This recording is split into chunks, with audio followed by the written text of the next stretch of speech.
Good morning. It is 9:07 on Super Talk 99.7 WTN. My name is Chris Hand. How are you?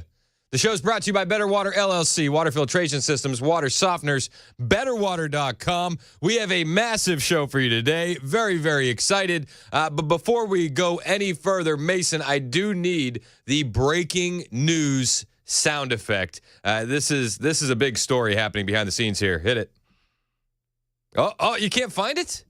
Come on, man. Come on, Mason. Not big enough for this. There we go. All right. This is a breaking news update on Super Talk 99.7 WTN. If you're watching on Super Talk TV, you may have already noticed this, but young Mason has come in sporting a fresh new haircut today. Whoa. Is that That's why you made me search for the good, sound. Man. It looks sharp. I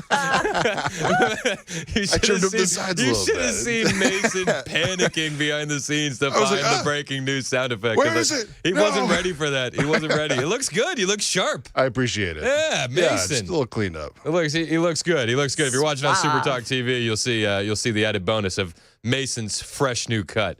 It's breezy. It's lighter. He It's looks nice. good. You look good, kid. Hey, you know how we were going to do a weekly interview with Monica Page? We decided to set it up a week before she went on vacation. So, of course. so Good job. Monica Page is not going to be joining us today, but she will join us again next week at her regular time of 10:05. She said she's very sorry, but she's got toes in the sand. Don't blame her. Yeah, I was like, everybody needs a good vacation, especially with the tidal wave we've been facing of news. And look, we've been busy here. Yeah. She's been working at the White House. Her busy is a little bit different than our busy. And so, yeah, she deserves a break. We love Monica Page, and she will join us next week at the regular time of 10:05 for her weekly White House wrap-up. Also today, though, we got some friends coming in place. Okay, so we always have Bo in, Bo Diddle. And Great friend of the show. Great friend of the show. And his cameraman, Gabe. You? Yesterday, they were covering a Riley Gaines protest at Kansas University, KU. And Bo Diddle had his First Amendment rights violated. And now people are clamoring for him to file a lawsuit, including none other than Riley Gaines. We'll break all of that down today. Bo has been at protests nonstop.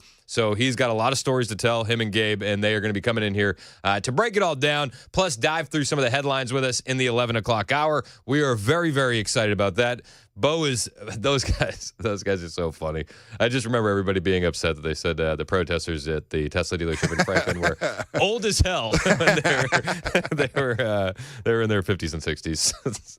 This is what happens when you deal with Gen Zers, and we love them. We love them nonetheless. But we'll find out what happened with the protesters at KU yesterday and how Bo was violated. The video's floating around online if you can't contain yourself and you want to go find it. I retweeted it myself at Chris Hand on Air. Hit that follow button when you're there. Also, if you're watching on Super Talk TV, Facebook, YouTube, Twitter, or Twitch, please hit like. Please hit subscribe. I'm trying to get my kids into a nice summer camp, and I keep telling them, need more likes, need more subs. It's free for you to do, and it'll help the kids. Yeah, otherwise they're stuck in labor camps. Honestly, right now, we're torn. It's like, do we wait for some more likes and subs and get them to a good camp? Or do we just, recalibrate and focus on a work camp that's more beneficial to the family and builds character? Your wife keep asking you to fix stuff around the house. And you're like, summer's coming up. Summer is coming. Summer is coming. So we'll keep you updated on the camp progress, if there is any. It's really up to you. It's really up to you. We'll see what happens. Hit like, hit subscribe. We do appreciate it when you do. Did you know that we had a trade war going on? And did you know that RFK dropped the major autism bomb yesterday? And did you know birds aren't real? Those are just some of the topics that we are going to be covering today on the Chris Hand Show. We are very excited to have you here. Again, you can join the show, 615-737-9986. That is the phone number to call, 615-737-9986. Okay, I do want to begin on the tariffs and the just turmoil that we've been seeing. It's turmoil in the market. You knew that, right? You knew it was turmoil. It's just it's sad. It's sad what's happening. People are just downright heartbroken about what's happening in the stock market. Some people are genuinely nervous. I think everything's going to work out. And I think the reason everything's going to work out is because of all of the positive trends we're seeing around the tariffs. Now, the trade war is really between the U.S. and China. And currently, as it stands, China has a 125% tariff on us, and we have a 145% tariff on them. All we have to do is wait, and we will win. I heard Dan this morning saying, crank up that pressure, go full Mr. Wonderful, and squish heads like grapes against walls, and I get that theory too, and I'm fine with it either way. I think no matter what we do, as long as we maintain a position of strength, we're going to come out of this on top. China, on the flip side, they're looking desperate. They're looking shook. They're looking panicked. And it's not a good look. It doesn't look good on them. The panic and the stress, it's unbecoming of the Chinese. I will say this. But the Breitbart has this story. An increasingly desperate China on Friday pleaded with the European Union members to join with Beijing in resisting unilateral bullying posed by punitive tariffs introduced by U.S. President Donald Trump. Please help us. Please. We have to stand up to this bully. Says China, who makes their money off of slave labor and stealing our ideas. Yeah, we're the bully. Chinese President Xi made a call as he met Spanish Socialist Prime Minister Pedro Sanchez. State news agency said Xi had stressed the need for cooperation between the bloc and China in weathering Beijing's mounting trade war with Washington. It came 24 hours after Australia rejected the exact same plea from Beijing, as Breitbart London had reported. China and Europe should fulfill their international responsibilities and jointly resist unilateral bullying practice, Xi Jinping said. This, he stressed, would not only safeguard their own legitimate rights and interests, but also safeguard international fairness and justice. International. Do you find this comedic as well as much as I do? We have to focus on international justice and fairness. International justice and fairness, says the country that has factories with suicide nets for their workers. Yeah, we're focused on fairness. You know that. Everybody knows that. That's where the focus is. Fairness. Okay. It's an interesting take. The AFP reports notes that Sanchez, who in turn told a press conference following his meeting with Xi that tensions over trade should not impede cooperation between the European Union and China. Spain buys about 45 billion euros of goods every year. That's $49.1 billion every year from China. Its fourth largest trading partner, but sells around 7.4 billion euros worth. Both Spain and Europe have a significant trade deficit with China that we must work to rectify, he did admit. But he said we must not let trade tensions stand in the way of potential growth of the relationship between China and Spain and between China and the EU. That story is developing. We will keep you updated on it. It does appear that China is stressing, and you can see it by some of the stuff they're putting out. They threatened the free world yesterday with images of Mao Zedong. Did you see that? They're bringing up Mao. Breitbart says it like this: China's increasingly shrill and desperate efforts to prove itself tough and fearless against Donald Trump's tariffs hit a new low on Thursday when Chinese Foreign Ministry spokeswoman Mao Ning decided to post old footage of Mao Zedong, the founder of the Chinese Communist Party and the worst mass murderer in history. They say that her tone-deaf decision to post 72-year-old footage of Mao declaring his determination to fight until we completely triumph against President Eisenhower illustrates how badly the communist elite has sunk into the revisionist history pushed by the ruling party. No sane person on earth outside of the communist elite thinks Mao is an admirable model of leadership.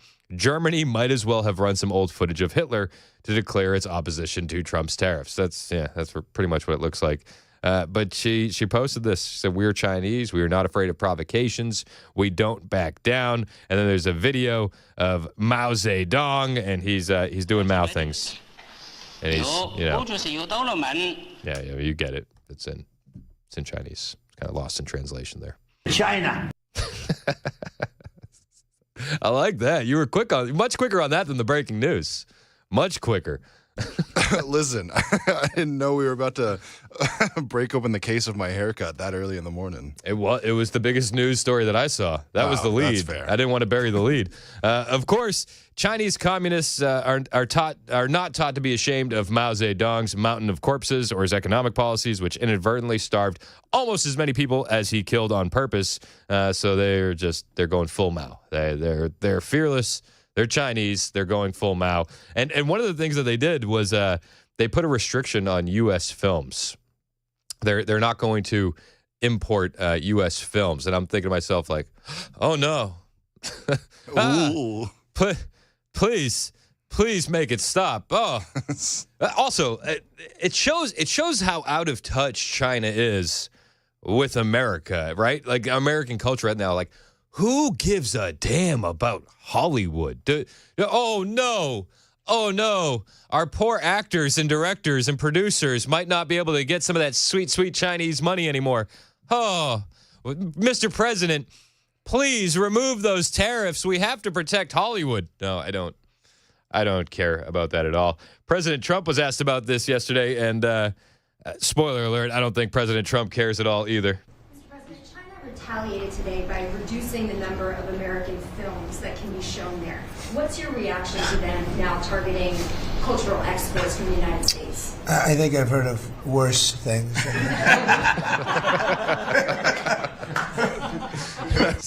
I've heard of worse things. Short version of that. Nobody cares, actually. You're not going to take the new Captain America? Oh no. You're not interested in Snow White? No one else in the world is either. Oh no. Things are looking bad. Hey, Temu and Shein are on notice. Is it Shein or is it Shine? All I know is that it's made with teeny tiny little hands and they pass the savings along to you. Is it Shein? Do you know? I've heard it's Shein. Shein, yeah. Shein? Yeah. Shein. It's Shein. Are you shopping at Shein, Joan Jones? No, I am not. Okay. Or Temu. Neither nor. Well, they pass the savings along to you by having their products made with teeny tiny little hands. Every time you say that, it makes me cringe. It's the truth, though. Yeah, I know. And it's also, I think, his goal. Yes. It's the truth. You want something from China, you want cheap goods, just understand that they're made with teeny tiny little hands. They are. I've been saying That was weird. That's not weird. It's dishonest. That's fair. Teeny tiny little hands. Obviously. Oh, they get the stitching so good. You can't do that with adult hands. What? You can't. My hands are too big. I'm not good for that stuff. You sure about that? I am.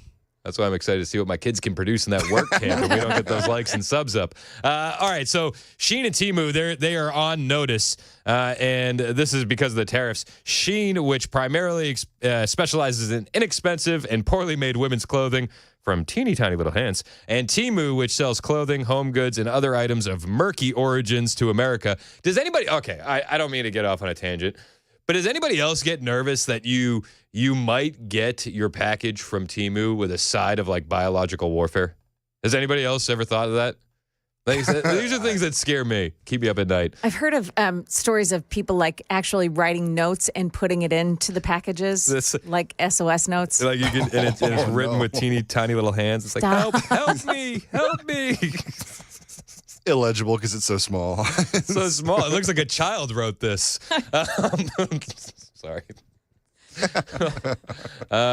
So they're worried. They are worried that these sites are going to be shut down. The low prices and the immediacy of shopping experience have made both of these applications tremendously popular among American consumers. Shein reported a record high $2 billion in profits in 2023. That dropped by about half in 24, but largely apparently due to competition from Temu. The parent company of Temu tallied a net profit of $8.3 billion in 2023. That's the latest publicly available data, but both have profited at the expense of American companies, okay? And both of them are taking money away from Americans. And for years, The two Chinese companies paid no duties or tariffs on their shipments due to a rule known as the de minimis loophole, which states that any package shipped from abroad worth less than $800 does not need to pay such fees, nor does it receive scrutiny, the scrutiny a larger import shipment would face to ensure compliance with, things like anti-slavery laws. Weird. Temu and Shein, their packages are rarely worth near $800. So they're always skirting around this loophole. And President Trump announced that he is going to attempt to close the de minimis loophole. He announced that in February, but paused the process to allow the American government agencies to prepare for the logistics of processing the large volume of packages affected by the rule. And as of this week, the de minimis loophole will end on May 1st, and Temu and Shein will have to pay their duties on packages beginning on May 2nd. Get ready, Temu and Shein. They are on suicide watch. You might need to put up some nets to catch the CEOs as well as the workers, because it doesn't sound like they're going to be making the money that they were once making. It is 9:22 on Super Talk 99.7 WTN.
Hey, we've got the latest information on that tour helicopter crash in the Hudson River. Also, JFK, make that RFK Jr., is tackling the root of autism. Got that story coming up here at 9:30 on Super Talk 99.7 WTN. That's Joan Jones in the dust-encrusted news closet. My name is Chris Hand. The show is brought to you by Better Water LLC. Water filtration systems, water softeners. You get those at betterwater.com. So people have been saying that Peter Navarro has been sidelined. Did you hear that he's been sidelined? I heard this. Yeah, and Jessica Tarlov, is that her name? Yeah. Tarlov, over on the 5, the resident lunatic leftist on the 5. She sits in the seat. She brought this up yesterday. She said he's been sidelined. Heard you say Trump is exactly where he wants to be, and he wouldn't have reshuffled his team if that were the case. He wouldn't have said, Peter Navarro, I never want to see you again, and Howard Lutnick, you're the bad cop now, which means that maybe he gets to go on Jesse's show once every couple of weeks. Wait, Navarro is what? Navarro is sidelined completely. Wait, Navarro's on my show tonight. Oh. So how is he sidelined? Well, he's not, according to the reporting, he's not supposed to be. Is my show on the sidelines? That's my favorite part. Is my show on the sidelines? It's like, no. Your show is right there where it needs to be. And he was on CNN in the morning, Navarro was, and then he's going to be on Jesse Waters after this reporting on the 5. I'll bring you what he said on CNN when we get back. Navarro is going on the record, and he says, listen, people are trying to stir up panic. Yeah. The media is trying to stir up panic. You know what you need to do?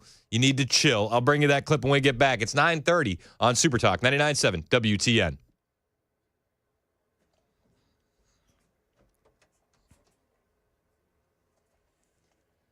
Good morning, 9:30. I'm Joan Jones with your top stories. Waiting for some clarity on this, but there were reports that a man who had been kayaking on Percy Priest Lake last night before he disappeared may have been recovered this morning. Crews have been dispatched there. The man's wife had called Nashville Fire to report that he had gone missing as storms rolled in while they were kayaking on the lake last evening.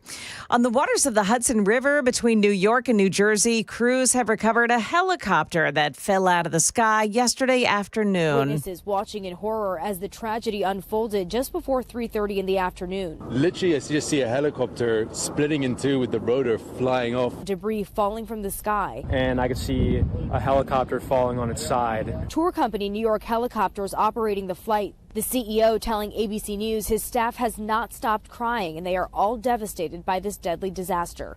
In Lower Manhattan, Rena Roy, ABC News, New York. The Secretary of Health and Human Services promises to get to the bottom of a medical mystery. This morning, a commitment to find possible causes of autism within 6 months. By September, we will know what has caused the autism epidemic, and we'll be able to eliminate those exposures. Health Secretary RFK Jr. promising during the president's cabinet meeting that he will find out why autism rates are rising. That's ABC's Andrea Fujii. Now, in 2000, the CDC said autism was being diagnosed in 1 out of every 50 children. Today, it's 1 in 36. A peek at the markets now. The Dow Jones Industrials, falling. It's now down 321. The NASDAQ is down 107. S&P 500 minus 35 points. That's the latest news. Weather's up next. I'm Joan Jones, WTN News.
36 minutes past the hour on Super Talk 99.7 WTN. Hey, how are you? It's Chris Hand. Show is brought to you by Better Water LLC, water filtration systems, water softeners, betterwater.com. We love those guys, Patriots. They support the show. You should support them. We were talking about the trade war that's going on and how, there's turmoil inside the cabinet. You know, Peter Navarro got sidelined. Well, that's what the Democrats have been saying. That's what the reporting says. Yet he was on Jesse Waters' show last night, and he was on CNN yesterday morning. And I think what he said on CNN really drives home the point. The media keeps trying to stir people up when it comes to these trade wars and all the storylines and narratives behind the scenes. You simply look where we are now. We've got a 10% global tariff in place, and we're taking in about probably $4 billion a day. Well, we were losing $4 billion. We're taking in about $2 or $3 billion now. So that's all to the good. We're clawing back some of that dangerous trade deficit. And we've set a 90-day negotiation in motion where at least 90 countries now want to come in and see us. And what they're going to do is literally offer us collectively hundreds and hundreds of billions of dollars of opportunity to bring manufacturing here, to sell energy there, and do all sorts of things to balance our trade. We are in a beautiful place. And look, folks in the media keep trying to stir people up, panic people. When yesterday we had the perfect result from the kind of negotiation Donald Trump does. Now, the bond market, I don't know what you're upset about the bond market. We have yields coming down, which is great news for people who want to get a mortgage and home builders and all of that market. And for people who have consumer credit debt, that's good news. So where are the complaints? And if you're watching on Super Talk TV, you'll see the video along with the audio here. And you can see this blank-eating expression on the face of the CNN anchor. She's very upset. She can't believe that she has to have Peter Navarro on to expose things like, I don't know, the truth. That's a bit upsetting to her. And Navarro just tells you how it is. This is actually working out pretty good. 90 countries want to negotiate. Hey, have you heard any country complain about that 10% baseline tariff that was put in?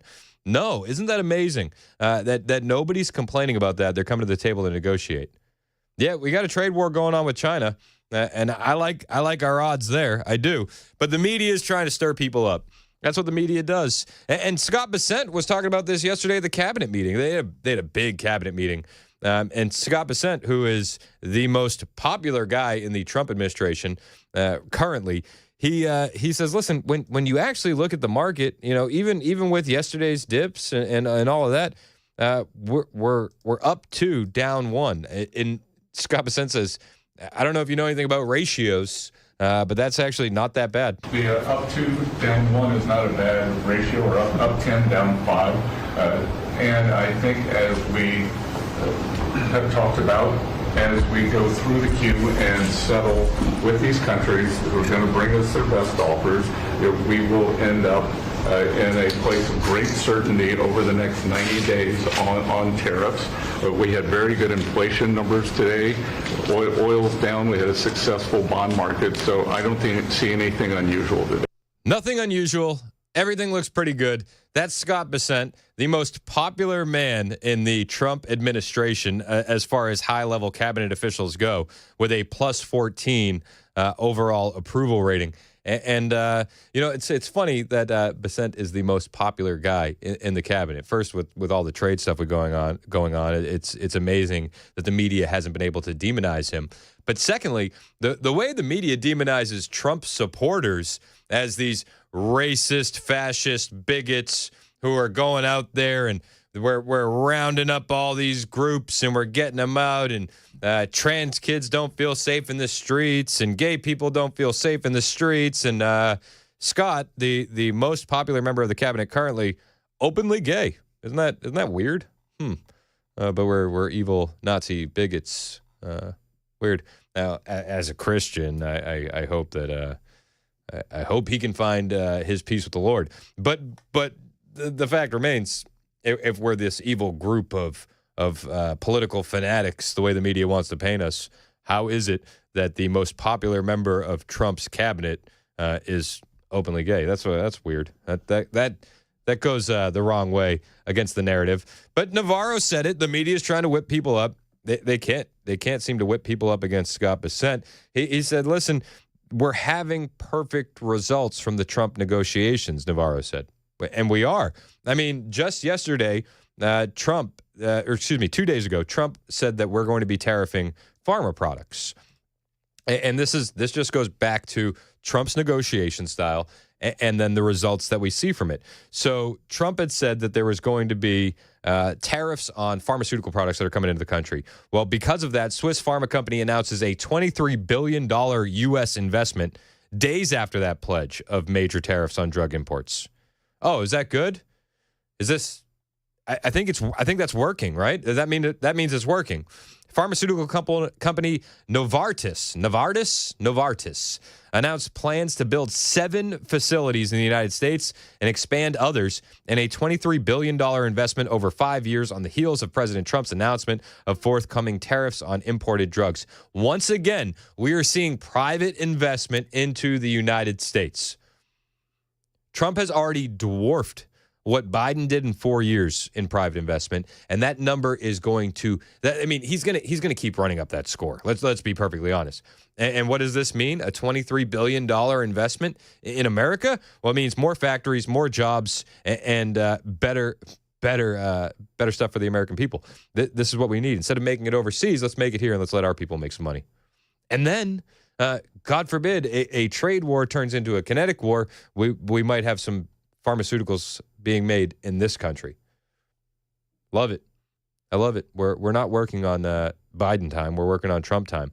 They say that this commitment enables Novartis to expand on its current manufacturing, research, and technology presence across the country with 10 facilities, including 7 brand new, creating nearly 1,000 new jobs at Novartis and approximately 4,000 additional U.S. jobs, the release said. 6 of the facilities are going to be manufacturing plants, 2 of which focus on radiologen therapy, and in Florida and Texas. It remains to be seen where the other 4 plants are going to be built. You know that I would like to see one in Tennessee. That way we can get some of those sweet, sweet jobs over here. Moreover, the company is establishing a biomedical research innovation center in San Diego as part of the investment, and it is expanding 3 of its production facilities in Indiana, New Jersey, and California. The Trump strategy is working. Isn't that amazing? Speaking of San Diego, we're gonna talk about this at some point in the show, but dealing with a lot of Mexican sewage being dumped into San Diego. Just a little foreshadowing of a topic that is to come. But the Trump plan, when it comes to tariffs, seems to be panning out, and it seems like we only have one real issue, and that is China. Now, they talked a lot about other things at that cabinet meeting yesterday. It wasn't just the markets. It wasn't just trade. We saw quite a few things talked about. They talked about Doge. They talked about the reality of the autism crisis. RFK Jr. talked about that a bit. But new talking points just dropped from the Democrats as this cabinet meeting is going on. Tim Walz said that Elon doesn't want to just cut Social Security. He's going to get rid of it altogether, that's news to me. One of the responsibilities of Congress is to be responsive to your constituents, not those who voted for you alone, all of them. If they're truly okay with Elon Musk getting rid of Social Security, stand here and defend it. If you're really okay with people who are in this country legally working on advanced degrees in our colleges being snatched up and shipped out illegally, then come here and say that. If you're really okay and voted for getting rid of the Department of Education and putting families and children like mine who depend on IEPs to get the best education, then stand here and defend it. So that's the rhetoric, right? Like that's the new narrative, the new talking points. That's Tim Walz's message to the GOP. But the reality of what Doge is doing is they're finding waste, fraud, and abuse. And they found more of that yesterday. Breitbart has this story, Doge posting shocking data on unemployment insurance claims. $254 million worth of unemployment insurance claims went to kids under the age of 5. Now, you could understand this if we were a country like China and we had those factories with teeny tiny little hands making all of those goods for us. But we don't have that here. We have child labor laws here, and we don't use teeny tiny little hands to make Air Jordans. But the Department of Government Efficiency posted shocking finds from a survey of unemployment insurance claims since 2020 and found that individuals way too young, under the age of 5, and also, might I add, way too old, over the age of 115, claiming millions of dollars in unemployment insurance claims. 28,000 individuals between the ages of 1 and 5 collected $254 million in benefits, and 24,500 individuals over the age of 115 claimed $59 million in benefits. What? We're not a serious country. We're trying to become a serious country, but we have to fix this stuff, and we have to combat the rhetoric. And the rhetoric is driving people insane. It's driving them to do all sorts of insane things, like, I don't know, carve swastikas into Teslas, or like that one video we played on the stream a few weeks back. Pull fecal matter out of your own rear end and smear it on the driver's side door of a Cybertruck. You know, just insane things like that. But the violence is what we're, like the guy with the poop, like, okay, like we'll deal with that.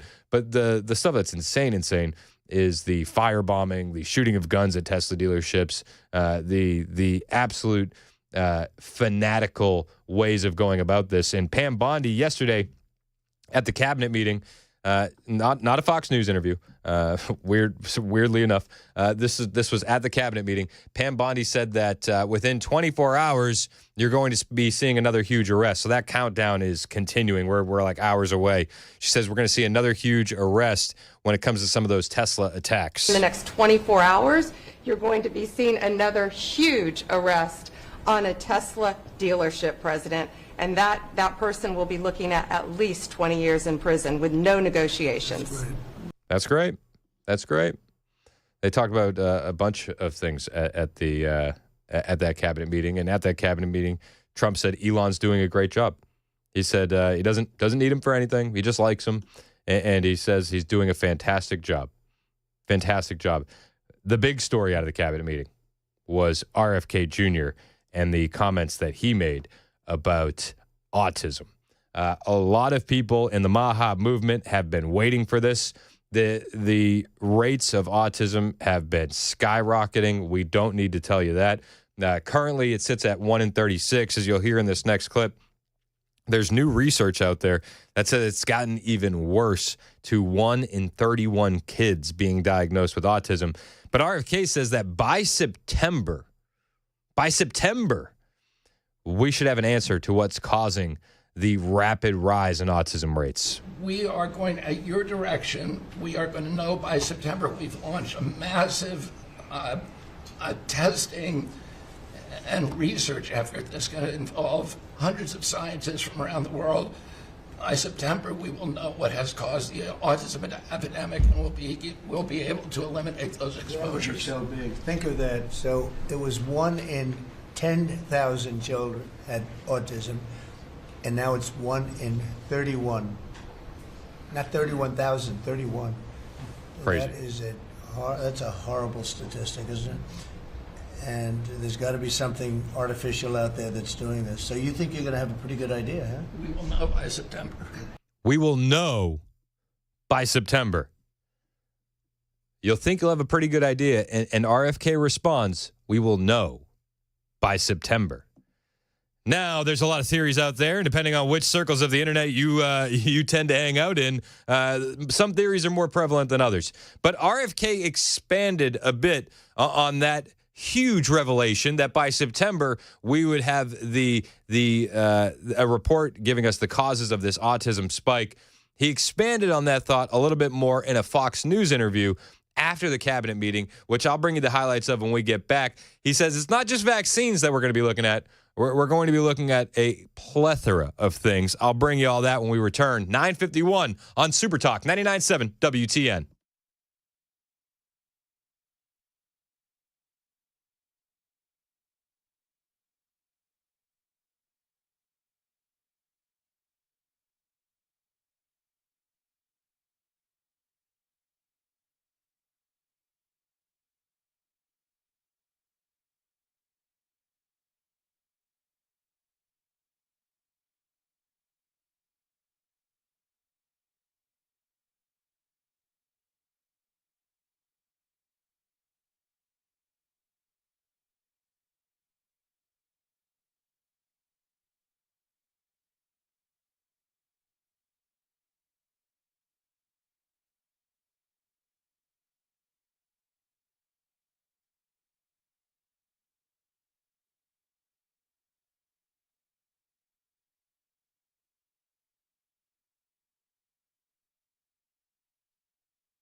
Did you know you're overpaying for your health and wellness products? With over 20 company-owned brands offering its members vitamins, supplements, wellness, and skincare products, you're able to save up to 70% off retail. Members Nutrition can't change your life, but we can change the way you live.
Why a Nashville family is counting their blessings today. And President Trump goes to the doctor. Those stories at 10 o'clock on Super Talk 99.7 WTN. That's Joan Jones in the newsroom. My name is Chris Hand. The show is brought to you by Better Water LLC, water filtration systems, water softeners, betterwater.com. We love those guys. So RFK dropped a massive bomb yesterday on autism during that cabinet meeting, saying that we will have the answers come September why autism has been exploding. Now, he went on Fox News later in the day to expand upon those thoughts. Out across the country, promoting MAHA and talking to people. And you just dropped something at this news at the cabinet meeting moments ago where you said that you think there'll be an answer to what causes autism, and we have seen tremendous growth in autism in this country, and you're going to have that by September. Can you open the aperture on that a little bit and tell us what you are working on or what you think this is going to show? We are launching requests for scientists from all over the country and all over the world to start to directly answer that question. Nothing like that has ever been done before. It should have been done 20 years ago. You know, when I was a kid, the autism rates were about 1 in 10,000 to 2 in 10,000. Today, they are 1 in 36 officially, but the new ADEM reports are going to come out the next week. And the preliminary numbers look like it's dropped to an extraordinary, astonishing 1 in every 31 kids was. That's insane. It is going to 1 in 31 kids. Also insane that during this rise in autism, we haven't even looked into this. We haven't done any kinds of studies like this. Now, that'll just be fuel for the conspiracy fires of the vaccine theory causing the rise in autism. And I'll be honest with you, you can't discount that theory because you haven't done the research. RFK says, no, we're going to do that research. Some communities being very, very badly hurt. Black boys, it's down to, I think, it looks like about 1 in 12 or 1 in 10. Did you hear that? Some communities are being very hurt by autism. And when you look at black boys especially, it's down to 1 in 10. 1 in 10. So this is an epidemic like nothing we've ever seen before. It dwarfs the COVID epidemic. The cost to our country, these are children. COVID was killing elderly people at the end of their lives. This is disabling children for their entire lives. So for a long time, there was a thought there was a thought that vaccines might be related to this. Then they did several studies that said that there was no connection between vaccines and autism. So what are you seeing in this data that you're looking at, or is it all going to be brand new? The studies that they did were very, very narrow, and there were about 17 studies. The Institute of Medicine, which is part of the National Academy of Sciences, says that 14 of those studies are invalid. And the biggest weakness in those studies is they never studied vaccinated versus unvaccinated group, which is the only way that you can really make this determination. And more importantly, none of the vaccines that are given to children during the first 6 months of life were ever studied. We're going to look at vaccines, but we're going to look at everything. Everything is on the table. Our food system, our water, our air, different ways of parenting, all the kind of changes that may have triggered this epidemic. We're going to be looking at this in a way that it has never been looked at before. That's RFK Jr. essentially guaranteeing answers on the rise in autism by September.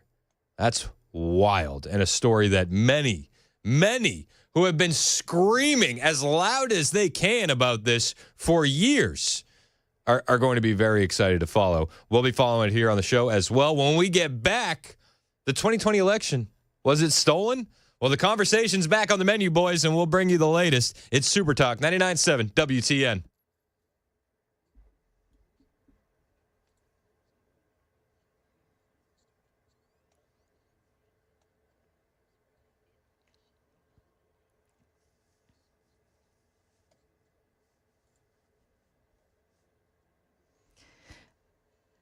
Good morning, 10:01. I'm Joan Jones with your top stories. A Nashville family feeling blessed today after a tree fell into their home during last night's storms. Nashville Fire said crews responded to that home on Abbey Drive last night to find that tree had gone through the roof, but nobody was hurt. The American Red Cross on hand to help that family. Tennessee is a few votes away from allowing school districts to refuse to enroll illegal immigrant children. Channel 4's Stacey Cameron. Senator Watson, who sponsored the bill, argued it's a money issue, claiming undocumented students cost Tennessee schools at least $35 million a year. But 6 of Watson's Republican colleagues turned against the bill, joining Democrats who say it's morally wrong to deny children an education, saying this bill is punishing kids for their parents' choice to come to the U.S. illegally. Now the focus turns to the House, where next week the subcommittee on finance will hold hearings. Another school district is moving toward another layer of safety for students and staff. Channel 4 says the Rutherford County School Board voted Wednesday night to approve metal detectors. The Rutherford County Commission will now have to approve funding for it. Channel 4 says that money is going to come from an extra $4 million the district received from the state because of its excellent performance. Ken Weaver, WTN News. Overnight, the trade war between the U.S. and China was tweaked a bit. China raising the tariff on U.S. goods to 125%. American tariffs on China sit at 145%. When it comes to energy, though, Tucker Perkins, the president and CEO of the Propane Education and Research Council, says for now Americans should be okay. The American consumer is in a protected status because whatever we don't export is there for the American consumer. And so I think first and foremost, American consumers are easily protected. And President Trump gets his annual physical today on Truth Social. He posted that he's never felt better. Mr. Trump in January became the oldest American to be sworn in as president at 78 years old. The most comprehensive details about his health are from more than 7 years ago. The most recent details came in a 3-paragraph letter from his personal physician in November 2023, in which the doctor wrote Trump's overall health is, quote, excellent. Karen Travers, ABC News, Washington. The headline on Wall Street, no big swings today. The Dow Jones Industrials are down, but just 116. NASDAQ falling 42. S&P 500 index is down 18. That's the latest news. Weather is up next. I'm Joan Jones, WTN News.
It's 10:06 on Super Talk 99.7 WTN. Hey, how are you? It's Chris Han. The show is brought to you by Better Water LLC, water filtration systems, water softeners, betterwater.com.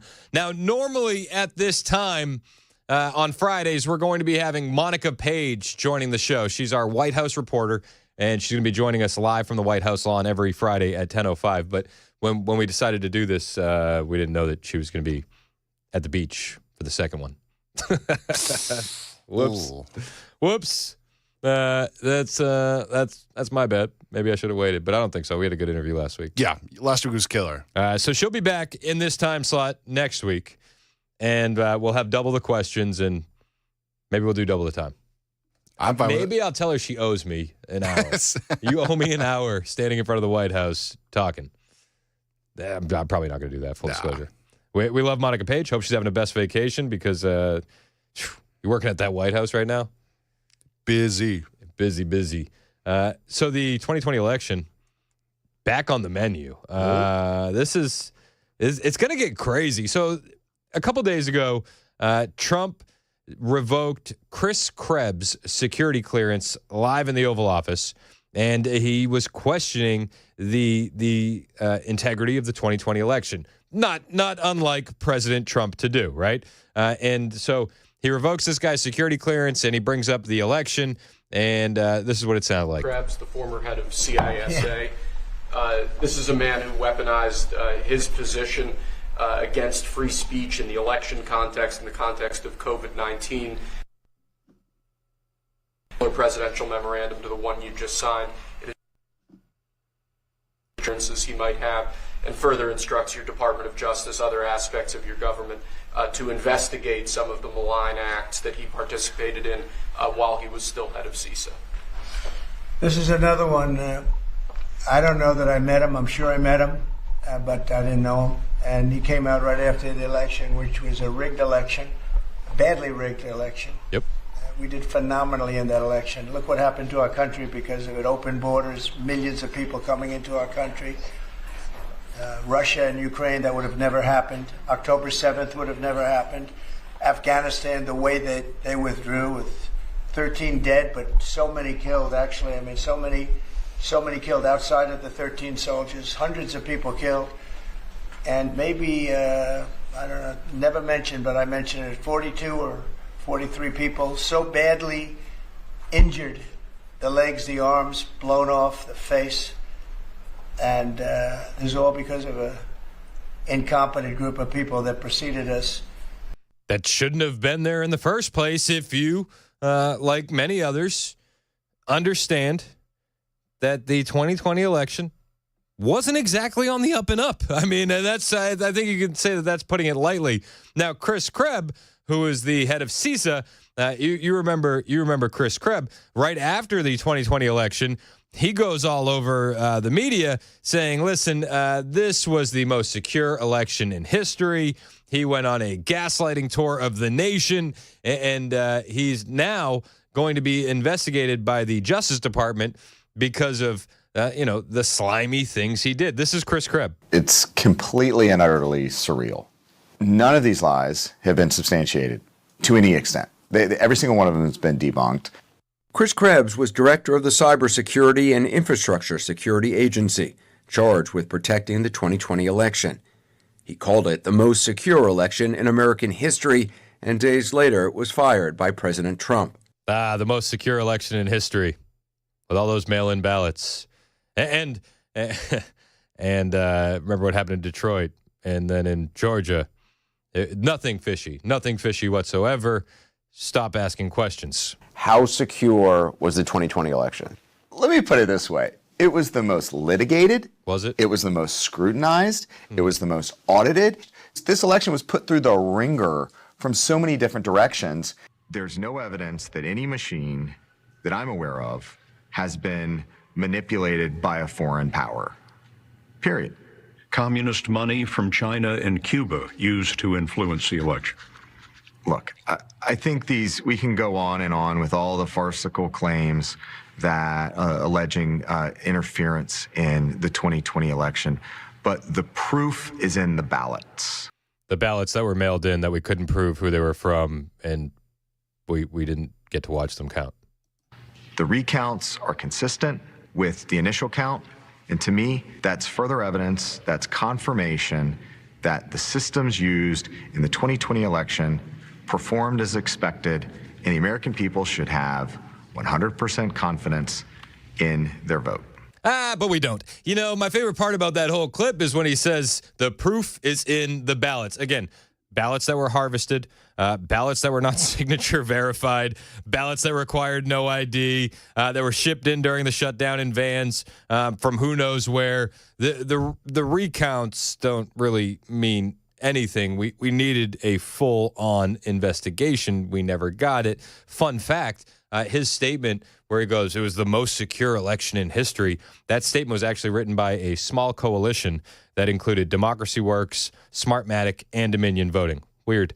In February of 2024, new documents came out that exposed a secret meeting organized by the Cybersecurity and Infrastructure Security Agency, CISA, and that involved several power players, including officials from Dominion Voting and the FBI, to discuss the 2020 presidential election with private companies and Democratic groups. Those documents that were then obtained because of a FOIA act by an investigative journalist, and it shows that the secret meeting took place on November 3rd, 2020, Election Day. As head of CISA, Chris Krebs declared over and over that the election was the most secure in history, and that clashed hard with Trump and his widespread claims of fraud. That clashed with what our own eyes were seeing and what the information that was being refused to be investigated was showing us. Krebs is also accused of working with the FBI and social media companies to suppress posts questioning the election, because nothing says it's the most secure in history than saying you're not allowed to ask that question. And conservatives always point at this as censorship. It's you're censoring us, flagging, removing content, suspending accounts. They were all in on that. They were shutting down any dissenting voice when it came to that moment. And we saw it all over the place. There's also frustration with Krebs on how he helped bury the Hunter Biden laptop story. Critics will tell you that CISA, they had efforts to combat disinformation, and that those efforts were really just a way to protect Joe Biden during the final stretch of the campaign. So there's a lot of things that we can look at Chris Krebs and say it doesn't pass the smell test, but there's going to be a broader effort to investigate the 2020 election. Now, when Trump first declassed this and removed his security clearance, said that they're going to be looking into it, I'll be honest with you, I'm like, okay, like, we'll see what happens. And I put it on the stack, and I was interested, but like I'm more thinking forward motion, right? Like, do we really want to go back and do the 2020 election again? And all I had to stand on was that one piece of information from Trump, that he's removing his security clearance and all that. But then yesterday, our Director of National Intelligence, Tulsi Gabbard, came out against electronic voting machines. And I thought to myself, whoa, this is a little bit different, because this isn't some putz off the street. This is the Director of National Intelligence. And, she's essentially making the case for paper ballots when she starts talking about this. I've got a long list of things that we're investigating. We have the best of the best going after this. Election integrity being one of them. We have evidence of how these electronic voting systems have been vulnerable to hackers for a very long time, and vulnerable to exploitation to manipulate the results of the votes being cast, which further drives forward your mandate to bring about paper ballots across the country so that voters can have faith in the integrity of our elections. I've got a long list of... So I look at all this stuff swirling around, and I wonder if we're going to get news about the 2020 election, news that wouldn't really shock us, but news that we definitely need, right? Like I think everybody understands the 2020 was not on the up and up. What was it, enough fraud to sway? Who knows? I think we all know which way we're leaning, but until we have like an official report, we're just speculating, right? Until we have a real investigation, we're just speculating. So nothing concrete, but it's definitely interesting. And Donald Trump yesterday talking about 2 days ago talking about Chris Krebs revoking his security clearance. That's a wild story, man. Wild story. And that would have never happened. And this guy Krebs was saying, the election was great, it was great. Well, it's been proven that it was not only not Great. When you look at all these lawyers at law firms that are signing, giving us hundreds of millions of dollars, it was proven by so many different ways in so many different forms, from the legislatures not approving to the that worked from all of the different scamming operations. It was a very corrupt election. They used COVID to cheat. Yep. And we're going to find out about this guy too, because this guy's a wise guy. He said, we've been proved this is the most secure election in the history of our country. Now, this was a disaster. And frankly, we should go to paper ballots. Yep. Same-day voting. Yep. Voter ID. And one other Hallelujah. thing, you should get a little certificate that says you're a citizen of our country. Oh, that's a radical statement. You can already hear the left winding up about that. Oh, my God. What? You have to prove you're a citizen? What? Okay. What? You get a citizen piece of paper. It says you're a citizen before you can vote. But you want voter ID and you want paper ballots. And you really want same-day voting. If you don't have same-day voting, they decide to change the air conditioner. Oh, we're fixing the air conditioner. Let's move all these boxes. We'll bring them back in a few days. And then they don't bring back those boxes. We got to have safe elections. We have to have borders. Ideally, we have to have a free press, which we don't have. No, and I mean, again, that was evidenced in 2020 in the aftermath of that election. Yet the Democrats are still very, very upset that Donald Trump is even in power. Jasmine Crockett, the new face of the Democrat Party, said yesterday, it's beyond wild that no one is demanding a mental acuity test of Donald Trump. And I'm like, are you watching this, man? Are you watching what he's been able to do in such a very small amount of time? Are you paying attention? No, you're paying attention to the narratives and the talking points. Jasmine Crockett yesterday, she was reacting to the Supreme Court ordering of Trump to return or facilitate the return of the mistakenly deported Maryland dad, who also happens to be an MS-13 member. And she said, why hasn't he taken a mental acuity test yet? That no one is questioning his mental acuity or fitness to serve is beyond wild to me. Right? Like the fact that they sat around, called Joe Biden, sleepy Joe Biden. And as I said before, at least you could sleep at night because you didn't have to worry about your 401k disappearing overnight. You didn't have to worry about these allegations of fake invasions. You didn't have to worry about the cost of food just skyrocketing or skyrocketing cost of all of your electronics. You know, does she understand what happened during the 4 years under Joe Biden? I think Jasmine Crockett might need a mental acuity test. We didn't have to worry about those things under Joe Biden. We didn't have to worry about an invasion under Joe Biden. The invasion was facilitated under Joe Biden. We didn't have to worry about skyrocketing food prices under Joe Biden. Are you kidding me? Under Joe Biden is when the inflation went absolutely insane. You don't have to worry about those things. I think Jasmine Crockett needs a mental acuity test. the fact that Apple was flying in planes of iPhones before the tariffs hit, like this is crazy work for no reason. So, I just hope that people remember, because seemingly they got amnesia the first time. You have amnesia of what happened during the 4 years under Joe Biden, right? Like, this is the new face of the Democrat Party. That's who they picked. She makes AOC seem really good, doesn't she? Is that just me? Am I the only one? Like, Jasmine Crockett makes AOC seem reasonable and articulate and smart. It's wild. Ooh. I'm just telling you. That's just how I feel, man. She makes AOC look good. Scary thought. It is. It's a very scary thought. Make Jasmine Crockett the face of the Democrat Party, please. It's 1021. Super Talk 99.7 WTN. Hey, when we get back, there is a sewage invasion also happening because of Mexico. Have you heard about this? I have not. We're talking billions of gallons of crap. Oh, no. Yeah. We'll talk about it. It's 1021. Super Talk 99.7 WTN.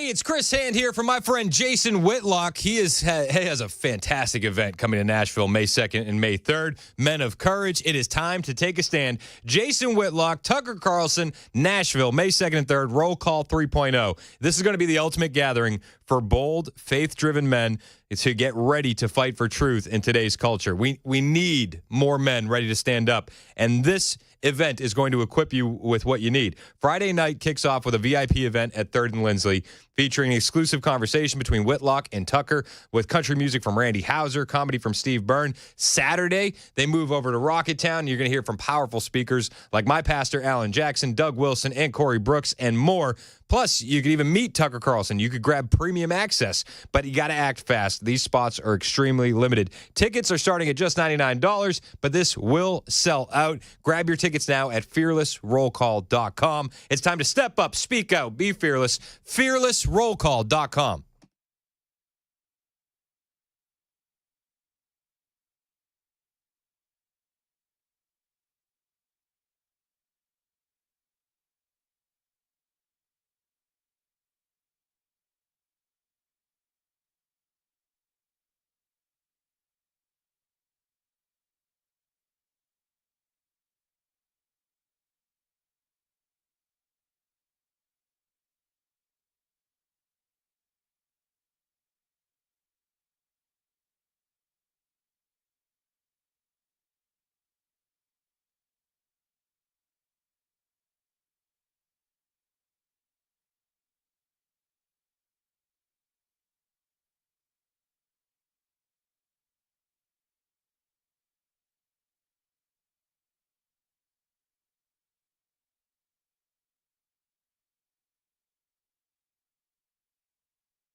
An update on the missing kayaker at Percy Priest Lake. And what's next after the White House was ordered to return a deported illegal alien? That and more coming up here at 10:30 on Supertalk 99.7 WTN. Thank you, Joan Jones. It is 10:26 on Supertalk 99.7 WTN. My name's Chris Hand. We understand there's been an invasion happening from Mexico for quite a while, especially under Joe Biden. But did you know that there's also been an invasion of Mexican sewage? Did you know that?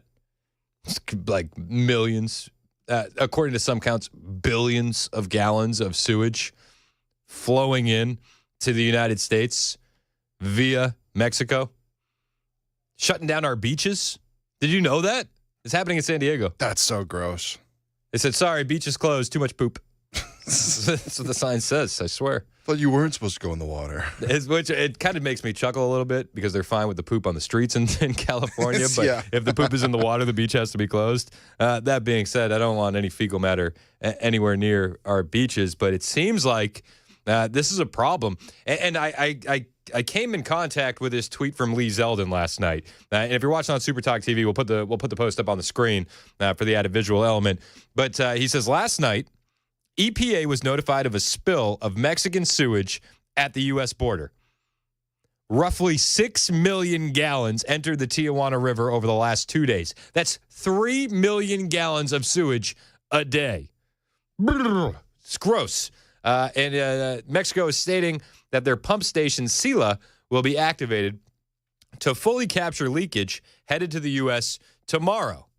And that Mexico has further communicated that they're working to complete their international collector repair by this weekend. I look forward to personally visiting this area of the border in just 2 weeks. Decades of raw sewage entering the USA needs to permanently end once and for all. And I'll be honest with you, I hadn't heard of this. Had you heard of decades of raw sewage pouring into the U.S.? No, I hadn't. Okay, so first of all, I think that this is going to be a huge failure of the American media. Like this should be a big story, especially when you get into the details. Now, this latest spill that Lee Zeldin's referring to is it's moving towards the U.S. currently. Mexico has promised to activate their pump station Sila by today to help stop future spills. But this has been an ongoing issue, a long-term crisis since the early 2000s to today.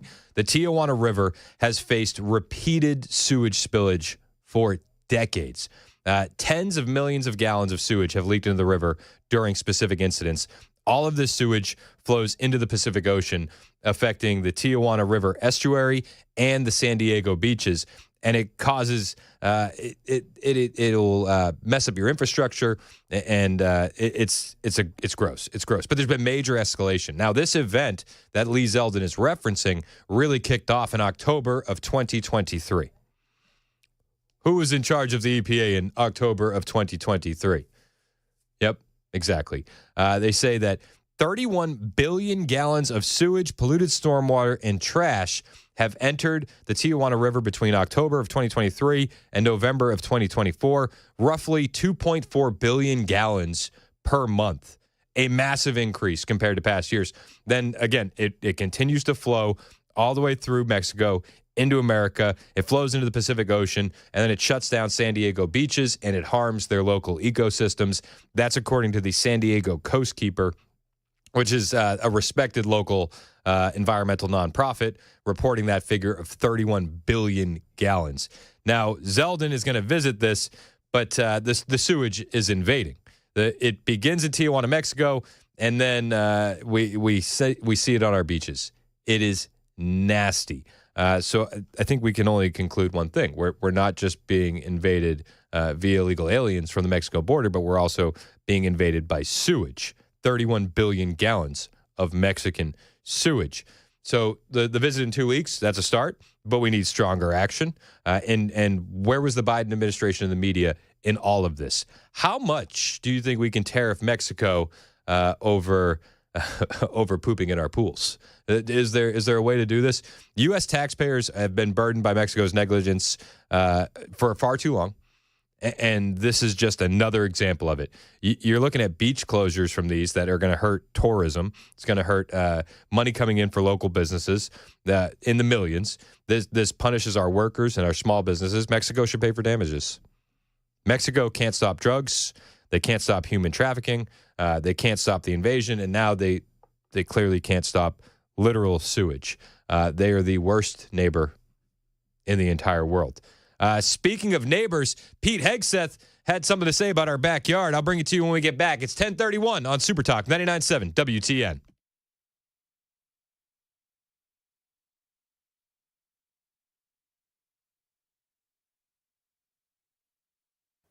It's 10:30. I'm Joan Jones with your top stories. A body has reportedly been recovered at Percy Priest Lake. That news comes as search crews spent the night looking for a man who was reported missing by his wife. That couple had been kayaking on the lake when storms rolled in. The search is centered on an area near Seven Point Campground. An investigation underway after a sightseeing helicopter crashed into the Hudson River off New York City yesterday, killing all 6 people on board, including a family of 5. ABC News aviation analyst John Nance says there's nothing the pilot could have done. What I see on the video is a helicopter that basically has disintegrated in flight, and the most critical element is that they lost the rotor system. That's what holds a helicopter up, is the rotor blades through the main hub, and when that goes away, you've got no control. He also says these helicopter tours generally have a stellar record of safety. Well, now that the Supreme Court has ordered a suspected gang member to be returned to the U.S., what's next?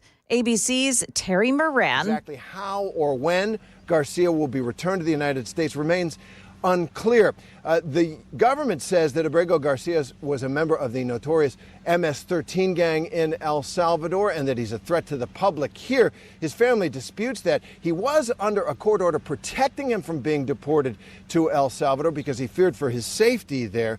In a statement, his wife saying, "I will continue to fight until my husband is home." And a clarification there, Abrego Garcia was protected from being deported to El Salvador, but because he was in the U.S. illegally and had ties to MS-13, he was already scheduled to be deported to another country.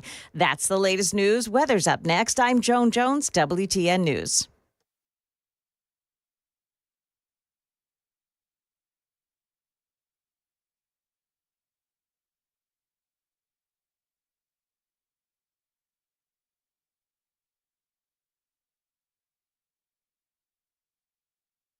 Hey, it's Chris Hand for my friends at United Structural Systems, USS. We still have rain coming through the area. If you haven't fixed your waterproofing issue yet, it's not going to fix itself, man. It's just going to get worse, and it's going to lead to mold. It's going to lead to wood rot. It's going to lead to foundation issues. Fix it while it's still contained. Call USS today. They're your waterproofing experts. They've been doing this job in Middle Tennessee since 1994. This is how they've gotten 30,000 satisfied residential customers. They don't send a sales guy to your house. They send an expert. They don't send somebody with a quota. They send somebody with a plan, a custom plan for you. And they will make sure that they don't leave until the job is done and you are satisfied. And they're so confident in the work they do. When they do leave, the warranty is good for life. And if you leave, the warranty can stay. That's how confident these guys are over at USS. They're going to take your home and make it dry and stable again. Give them a call, 615-488-7855, 615-488-7855, serving Middle Tennessee, Southern Kentucky, and Western Kentucky, online, USSTN.com.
From the Beacon Capital Management Weather Center.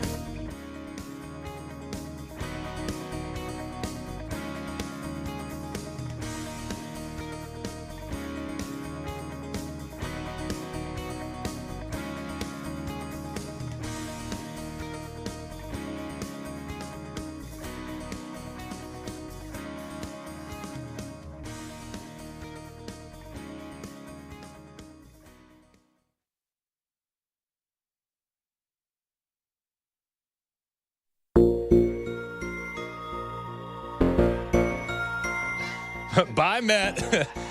It's 10:37 on Super Talk 99.7 WTN. During the break, Matt Murphy pops in, and we're just talking. We're BSing. I said to him, you want to jump in on a break? He's like, I gotta go. He just walked out fast. mid convo. He's out of here. Ken Weaver's back in the newsroom. What's up, Ken? Brother Chris Hand, Brother Mason. How y'all doing? I'm good. I found a piece of audio, Ken. That. All right.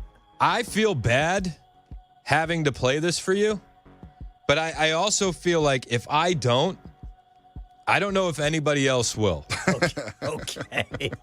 And I personally, I want to give you the opportunity to respond. Okay. You understand? I think so. Okay. That's me nervous.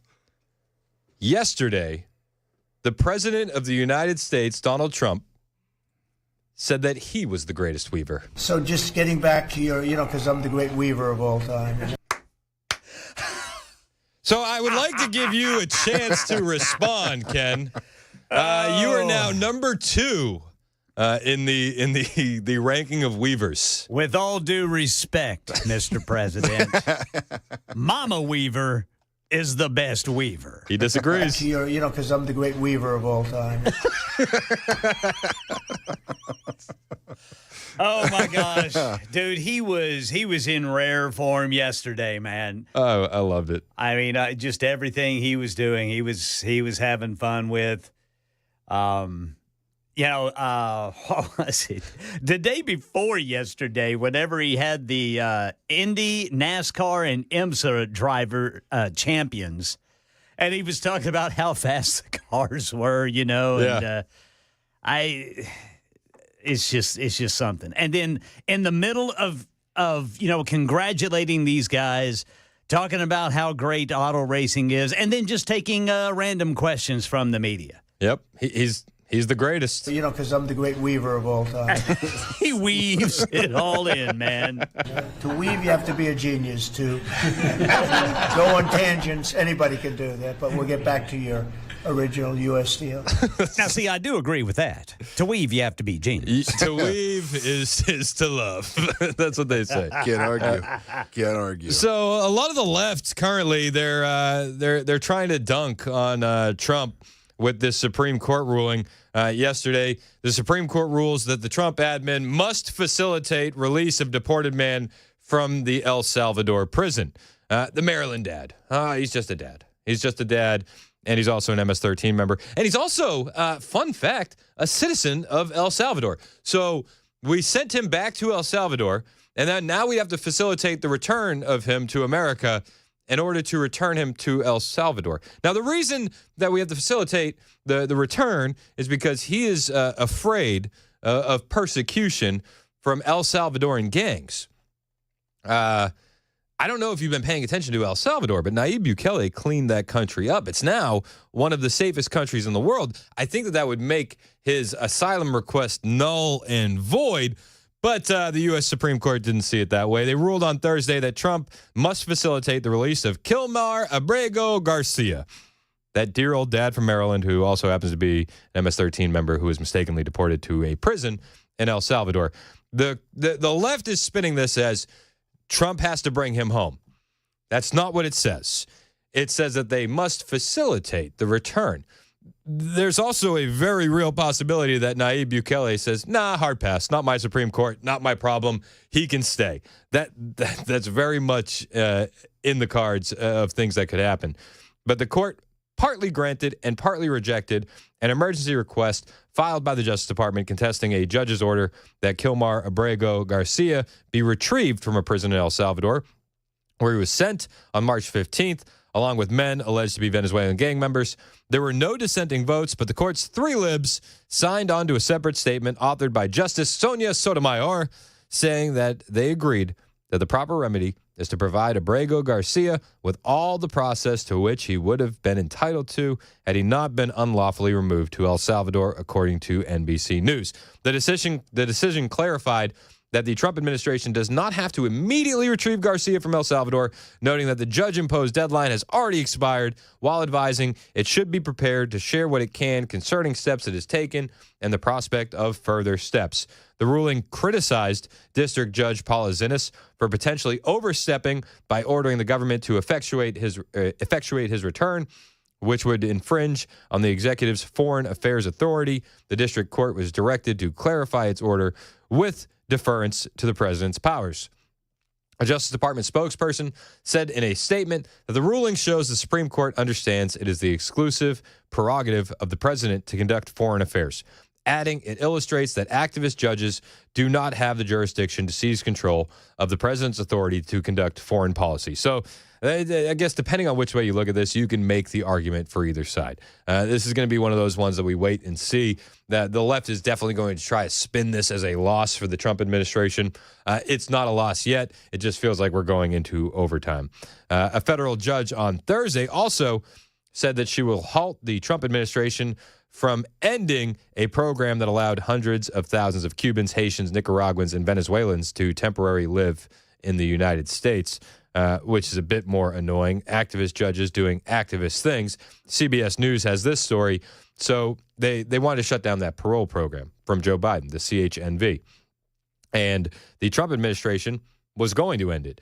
U.S. District Judge Indira Talwani says that she will issue a stay on the program, which was set to end later this month. The push to help more than 500,000 Cubans, Haitians, Nicaraguans, and Venezuelans is part of a broader legal effort to help protect nationals from Ukraine, Afghanistan, and other countries who are here legally. But this was supposed to be temporary parole.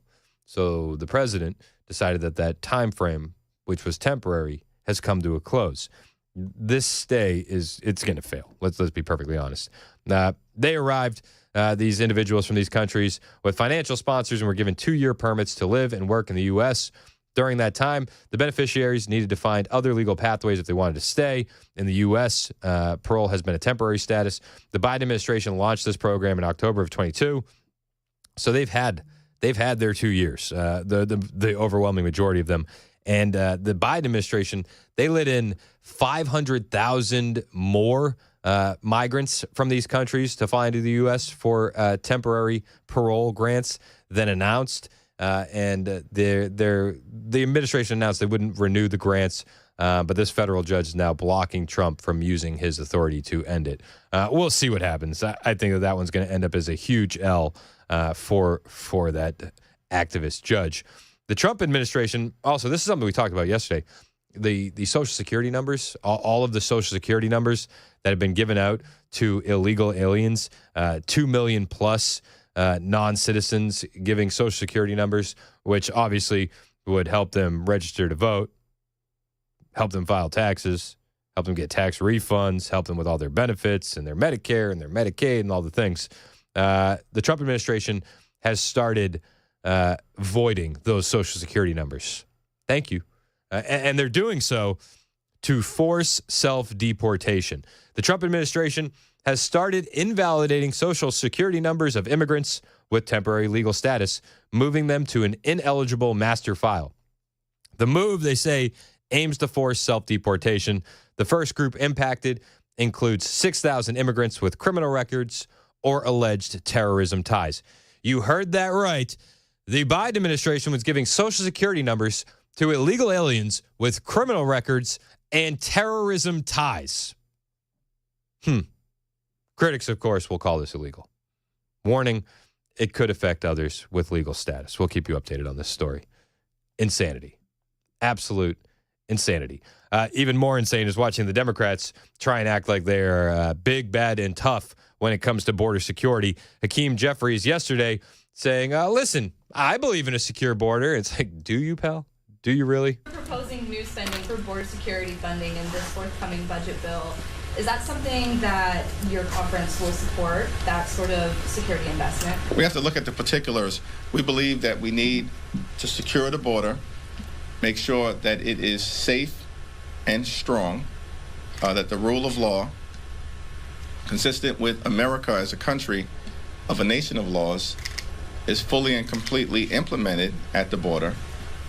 We believe we have a broken immigration system and we need to fix it in a comprehensive and in a bipartisan way. And we also believe that we must always defend dreamers, farm workers, and law-abiding immigrant families and protect them from aggressive overreach by the Trump administration. Those are the principles that we have consistently articulated publicly and privately. Those are our principles. We believe in all these things, and we also believe that all of these people should be able to stay. Dreamers and farm workers and service workers. Trump actually diffused one of the major talking points of the left yesterday in the Oval Office when it comes to the farm workers and when it comes to the service industry workers who are illegal aliens. Now, I think it's important to point out that they make up less than 2% of the illegal aliens in our country, the farm workers, the service industry workers, and so on. And President Trump yesterday, well, listen, we can all have this conversation, and I think that any illegal alien needs to be sent home, point blank, period. But what Trump did yesterday was he took one of the major talking points, who's going to pick our vegetables, and he diffused it by saying this. We're also going to work with farmers that if they have strong recommendations for their farms for certain people, we're going to let them stay in for a while and work with the farmers and then come back and go through a legal process. But we have to take care of our farmers and hotels and various places where they need the people. Now, listen, when it comes to hotels and stuff like that, like I think that, American teenagers could probably do a lot of these jobs. The 18, 19, 20, 21-year-old going through school, needs that part-time work, needs those hours. Like I think that there are actually a lot more people that would be willing to do these jobs, personally. Maybe I'm wrong. That's okay. But what Trump did is he diffused one of the greatest talking points on the left instantly, in a moment. And Jasmine Crockett, who is the new face of the Democrat Party, apparently she didn't get that memo that Trump had diffused that talking point because she went on CBS and she used that exact talking point about farm workers. Realm. So I am telling you that this is a failed thing, but we've got to do better to connect the dots and let people know the reason you can't afford a home is because of these failed immigration policies. The reason you're not going to be able to afford your food is because of these failed immigration policies. And the same can go for the hospitality industries, where we have so many of those in the hospitality industry that are saying they do not have the workers that they need right now. Oh, so she missed the memo. Trump already diffused that talking point. Also, the talking point's kind of stupid, don't you think? Like, okay, how does the EU feed their people? Like this is a product that everybody in the world is going to need, but we need slave labor to do it in America. How does the EU do it? How does Russia do it? Like can we ask some serious questions? They always say this. We need these illegal aliens. Do we? Do we actually need them? How do other countries do this? And why is it that food isn't increasingly expensive in the EU where they don't have this illegal alien slave labor? Am I missing something? I'm just feel like these are questions we should ask. Now, while I don't agree with the service workers and I don't agree with any illegal alien being able to stay, I think it's masterclass what Trump did, taking away one of the main talking points of the left in an instant. And we can cross the bridge on getting the rest of them out when we get to it. I'm here for it. It's 10:51. Hey, on the way, we got Bo and Gabe. Bo Diddle's back in studio. They've been covering protests literally all week since we saw them. And yesterday, out there among all the old people. they were old as hell. They were old as hell. But yesterday, Bo was at KU, Kansas University, and he was covering a protest of Riley Gaines. And Bo was violated. Well, his First Amendment rights were violated. I guess among those protesters, you got to be careful how you phrase it. His First Amendment rights were violated. We'll talk about that when we get back. It's 10:51 on Super Talk 99.7 WTN.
All right, drivers got a crash over here on the South Loop going eastbound. It's right before 65. The right lane is blocked. Had a crash and burn near a major interstate in Florida. We're going to tell you about coming up at 11 on Super Talk 99.7 WTN. 10:56, Super Talk 99.7 WTN. My name is Chris Ham. We got a newscast with Ken Weaver on the way. Joined in studio right now by my friends Bo Diddle, and Gabe. So what's up, guys? How's it going? It's good to be back. Hello. Since the last time we had you guys on where you covered the Franklin Tesla protest, how many protests have you been to? I can't count. Probably 3? No, 4. Minimum 4, because there was Florida that we went to, and then D.C., and then Oklahoma, and then this past weekend and yesterday. Yesterday in Kansas. Yeah. So you guys are racking up the air miles. Yeah. Yes, I'm about to be A-list preferred. Let's go. Yesterday you got violated in Kansas. Yes, which it was actually Wednesday night, so 2 nights ago. Yeah. Yeah. So, but yeah, what was the protest there going on? What was the protest about? It was a mix of trans protest and then Riley Gaines. Half the people just hated Riley Gaines. The other half were trans activists that had no clue who Riley Gaines was, but saw trans activists, so they were like, we'll join. I would think that a trans activist would know who Riley Gaines is. I would think so too, but there has been more often than not, even like in Oklahoma, there was people where it was just solely supposed to be a Riley Gaines protest there, and there was people who were like, oh, I don't even know what her story is. I just, I'm pro-trans or whatever. Really? Yeah. There's one video that went pretty viral that Turning Point put out, and I ask a very simple question, and it's like, what's your thoughts on Riley Gaines? And she says, can you tell me that question one more time? It was like she was buying time, because she had no clue even how to answer the question. Yeah. So they had no idea. No idea. Now, yesterday, while you were there, you're trying to cover the protest, and you get approached by police. Yes.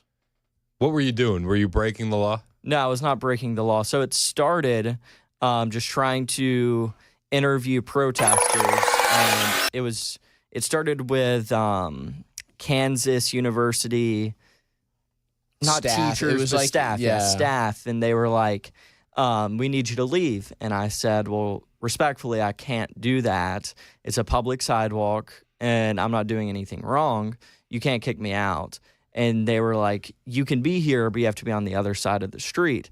I said, respectfully, it's a public sidewalk. If you really want to, take it to the extreme, you can bring the police, but I'm not leaving. And they're like, okay, we'll bring the police. 5 minutes later, the police show up. I guess the rest is history.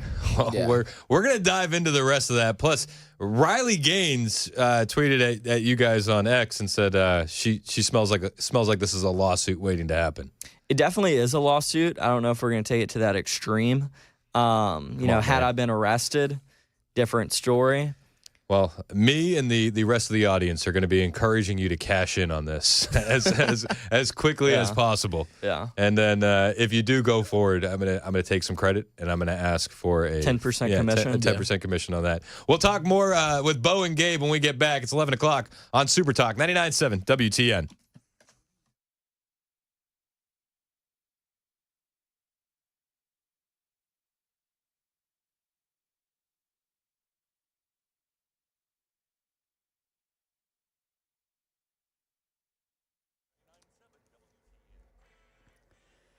Eleven o'clock on the dot. I'm Ken Weaver with your top stories. Got the full forecast coming up in 5 minutes. Police in South Florida say a small plane has crashed and burned near a major interstate and railroad tracks.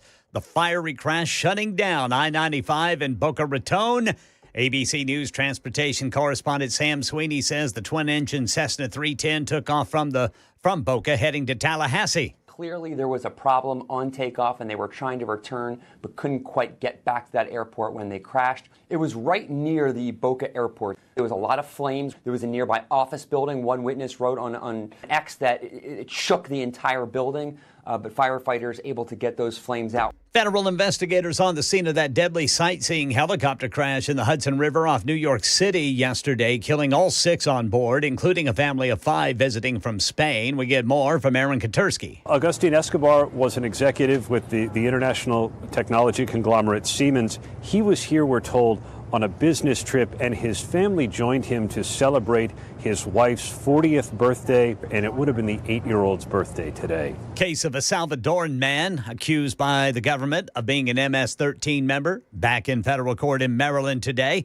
The Trump administration acknowledges it mistakenly deported the man despite an immigration judge's order in 2019 that not happened. The man denies being a gang member, and last night the Supreme Court ruled that a lower court judge was right to order that the government facilitate his return to the U.S. There will be a hearing today. This is a special report from ABC News. I'm Wayne Cabot. Stocks are a moving target today, up 1 minute, down the next. Uncertainty reigns on Wall Street with President Trump's changing tariff policy and with China smacking back.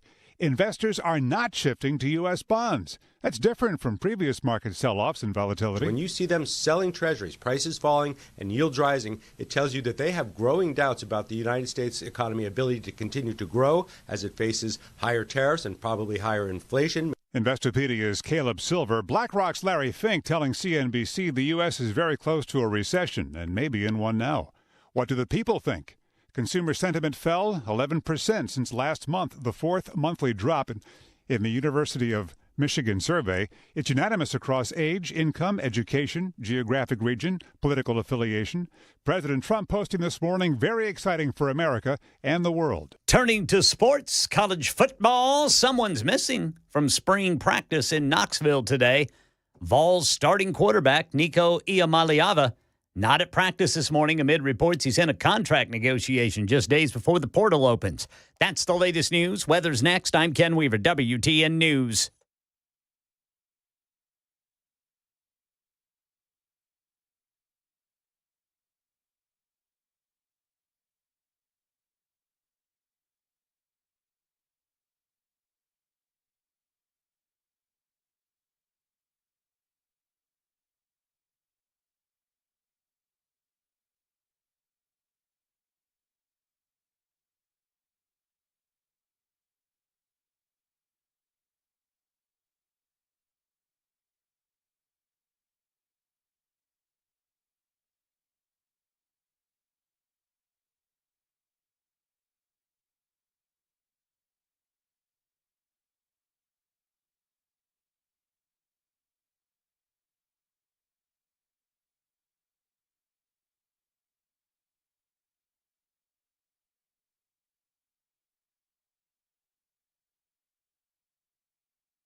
I am protesting the Riley Gaines event because I believe that everything that Turning Point stands for is trying to bring segregation back, ban books, and do a lot of really, really terrible things, and Charlie Kirk. What is Turning Point doing that's segregation? Trans people are people, and there is no reason that people shouldn't be able to participate in the sports that they want, and that within itself, by definition, is segregation. I am protesting the Riley Gaines event because I believe that. So that's Bo Diddle interviewing protesters out at the Riley Gaines event. Bo's in studio with us now, along with his cameraman, Gabe. I think that was the wrong clip. I think I played the wrong clip. Oh, I mean, it was the same day. It was the same day. Yeah, you were wearing the same shirt. Still a good clip. Still a good clip. So you're dealing with these protesters, and they think that you guys are just hate-filled. Yeah, they think we support segregation. Which is just insane. Look, these protesters are not only like misled, but they like truly believe what they're saying a lot of these times. And it's insane to me to think that someone could like walk through life, go to college, which maybe not go to college because they could go to college and believe this stuff. But, you know, like walk through life and just hear people talking. Most people that you know are probably conservative.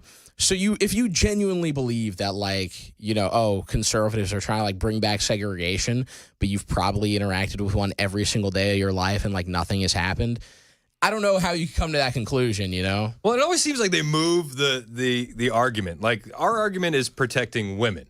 And they're like, no, you want to hurt trans people. And it's like, no, it never, that was never part of my argument. And right? they go so deep, they say that we believe trans people aren't even humans. Like, for the record, just in case anyone doesn't know, we do believe trans people are humans. Yeah. What I don't believe is that trans men are men and trans women are women. No, they are biological men or biological women.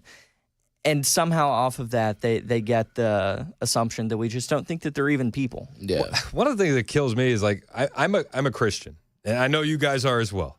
I'm like, I think that one of the most hate-filled things I could do would be let you continue on and sin and not worry about it. Exactly. Like the most loving thing I can do is be like, you're off, man, and we gotta get you back on the right track. We could talk about that for so long. That's one of my favorite arguments is we have to talk, there's a difference between love and acceptance. And true love is not accepting someone for the way that they are. I always bring up the example, you know, me and you were friends. Say I told you, hey, I'm going to go jump off a cliff. I'm very depressed. You're not going to accept that because you love me. So you're going to say, no, don't continue. Yes, exactly. And that there's a better way. That is what true love is. And these people don't understand it. They just see it as hate. No, and they get very angry with you guys. Mm-hmm. Yeah. So much so that 2 days ago, Wednesday, you had the police called on you at Kansas University because you had the audacity to ask protesters a question on a public sidewalk. At a public university, yeah. Which is just wild. So your First Amendment rights have just been absolutely raped at that point. Oh, yeah, 100%. Completely violated. Sorry, no freedom of speech, but also no freedom of press, right? Like, because that's essentially what we were doing is we had the opportunity to go and to interview these people and get their opinions, and they weren't even in like a publicly permitted area, right? Because prior to that video clip that's been going viral on Twitter, they were on the side that the Riley Gaines speech was going on. Like, they were on the same side of the road of the building where she was giving a speech, and the coordinators of the event asked them to cross the street. It wasn't like police that like moved them over and said, you guys can't be here. The coordinators of the event asked them, hey, can you guys step across the street so we don't have any, like altercations happening, any physical altercations. Totally understandable. Now, we are just media. Like, they don't even know that we were with Turning Point or with Frontlines or whatever. So when we crossed and we were just interviewing them, I guess they had sniffed Bo's, white straight male conservativeness. And they could smell your aura coming. Oh, yeah. 100%. No, literally. And they wanted us kicked out, though, after. So that's wild. So, all right, the police approach you guys. Yeah. the cop seemed like he was a soy boy leftist. Am I okay to say that? That's what it looked like, for Did he sure. give off soy vibes? What it gave off to me was I am going to enforce what people tell me. I'm not going to enforce the law and the oath that I took to become a police officer. Because you asked him, am I breaking the law on several occasions in this viral video? And I had him repeat multiple times. I wanted him to be as clear as possible. Lawfully, am I breaking the law? Not the rules that Kansas University is telling you, please maintain, but lawfully. And if you watch the clip, he will say lawfully I'm breaking the law, but he didn't really want to say it because I think he knew that lawfully I wasn't, but he didn't want to basically have to do his job and, make sure that things didn't get out of hand. Yeah. And you had gone, after the initial conversation with the police officer, you had gone to go walk back and cover the protest. Did you think that you were going to be allowed to go back there at that point? I did because in the interview or in the clip of that, I say once more, lawfully, am I breaking any laws? And at that time, he doesn't say that I'm breaking any laws. He just says you can't be over there. He just dodged the question. Yeah, he dodged the question. And as you start to walk back, he essentially does a 180 and books it back to you and pulls you back to the other side of the street. Yeah, and he was like, I guess you didn't understand what I said.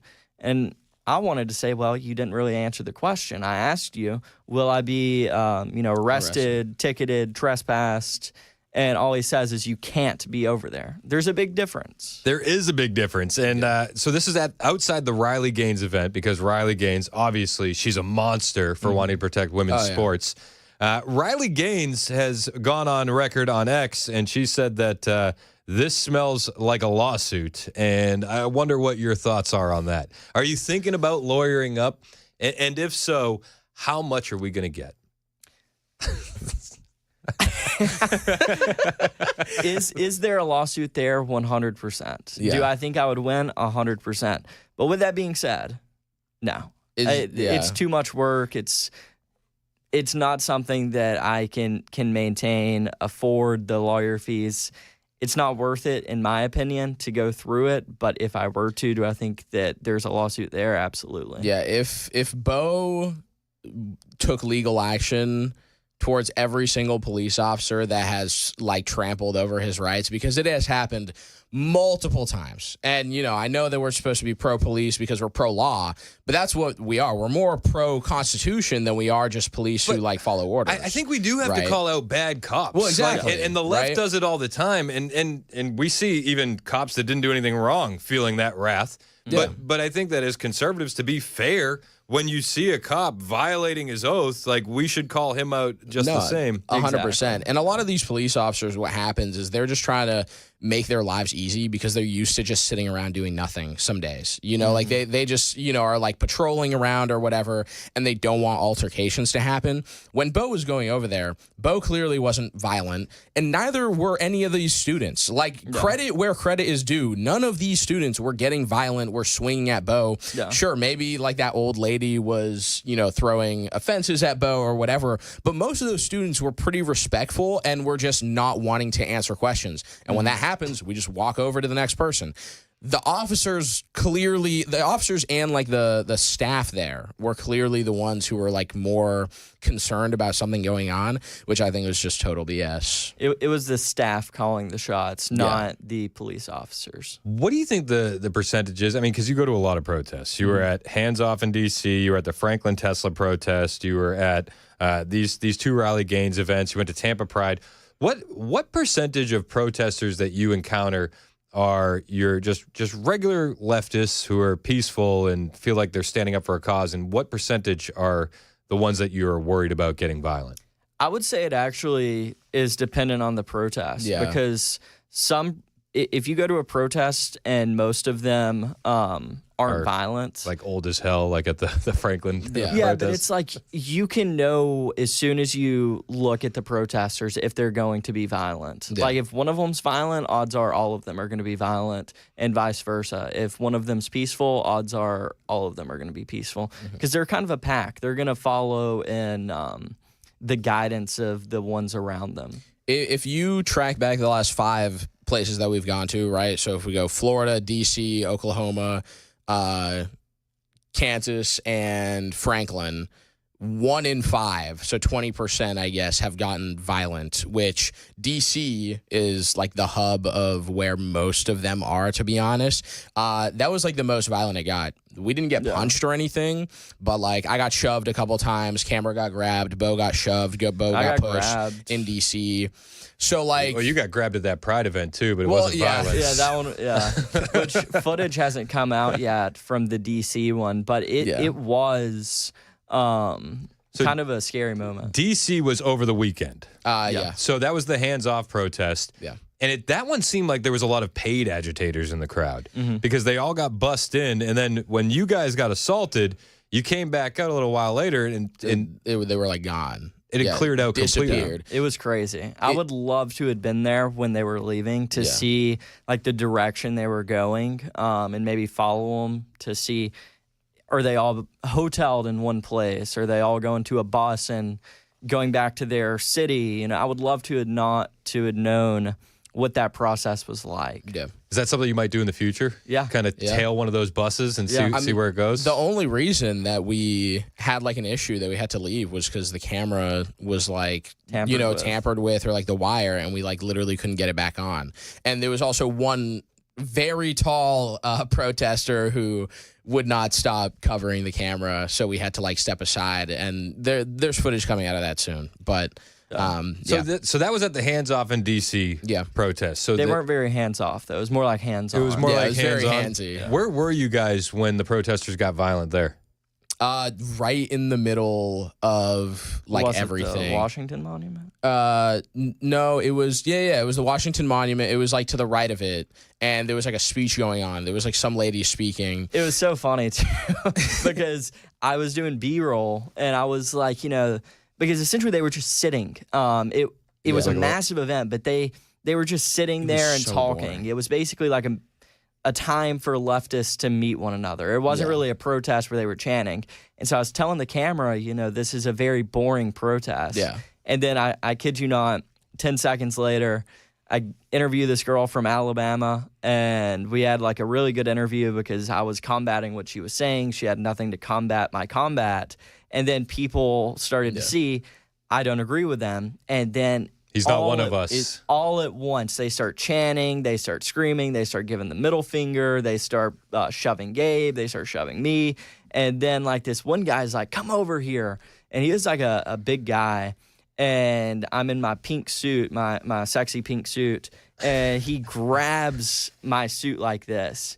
And I get, kind of confrontational. I was like, do not touch me like that. Well, and I think that people don't know this about you, but you can fight.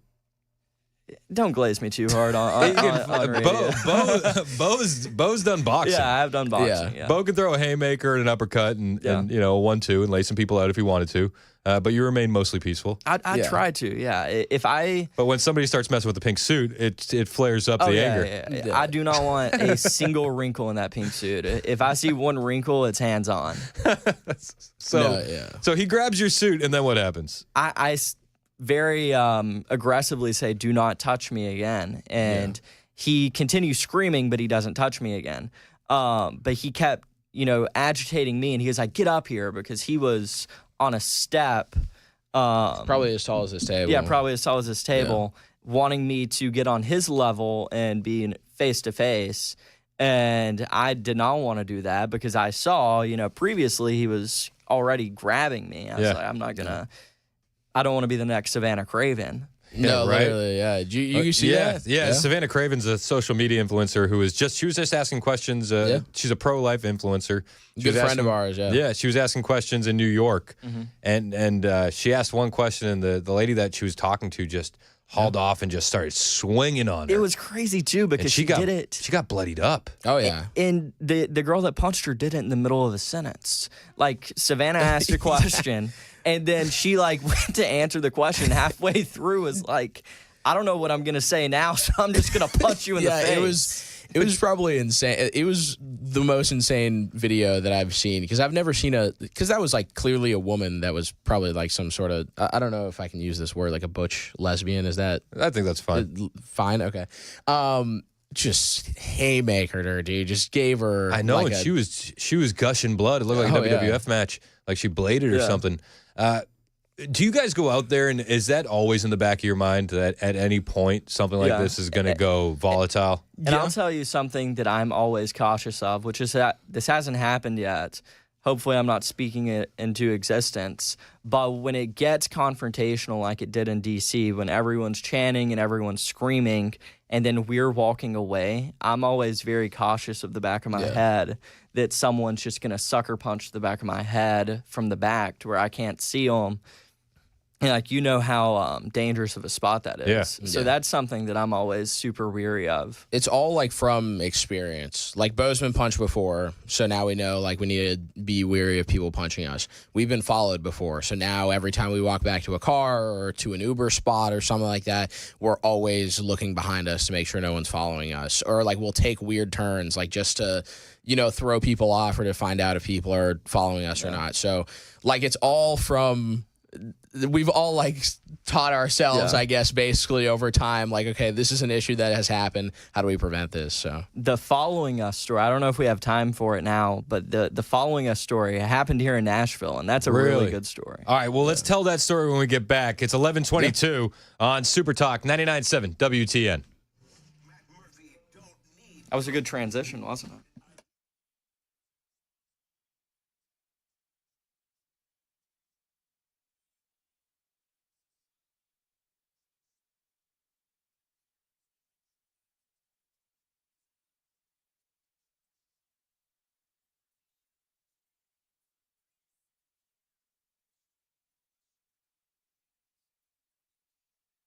Hey, it's Chris Hand for my friends at Busy Bee Plumbing, Heating, and Cooling. Spring rebate madness happening now at Busy Bee, and you can save some good money from the guys at Busy Bee. Mini split 17 SEER or heat pump 17 SEER will land you an $800 rebate. Heat pump 15 or 16 SEER, $500 rebate. Duct sealing or repair, $300 back in the form of a rebate, and they'll fill out all the paperwork for you. All you have to do is sit on your hands, wait for a check, and enjoy that cool AC. Maybe everything's working fine. You just need a tune-up. They'll give you a $50 rebate for that, and if you do some napkin math, you get 3 annual tune-ups with a Beehive Club membership. At $50 rebate every tune-up, they're paying you to join the Beehive Club, and it comes with so much value. 10% off all repairs, front-of-the-line service, $100 annual accrued replacement credit, no overtime or holiday fees, and exclusive Beehive member promotions. That's Busy Bee Plumbing, Heating, and Cooling, 615-775-7833, 615-775-7833, busybeehvac.com.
An American pastor kidnapped at gunpoint while preaching a sermon. We'll tell you about it at 11:30 on Super Talk 99.7 WTN. It's 11:26 on Super Talk 99.7 WTN. Ken Weaver's in the newsroom. He's got his headlines coming up in about 4 minutes. I'm in studio with none other than Bo Diddle and Gabe, a couple great guys. Now, they work for Turning Point USA. Gabe is the camera guy. Bo's in front of the camera.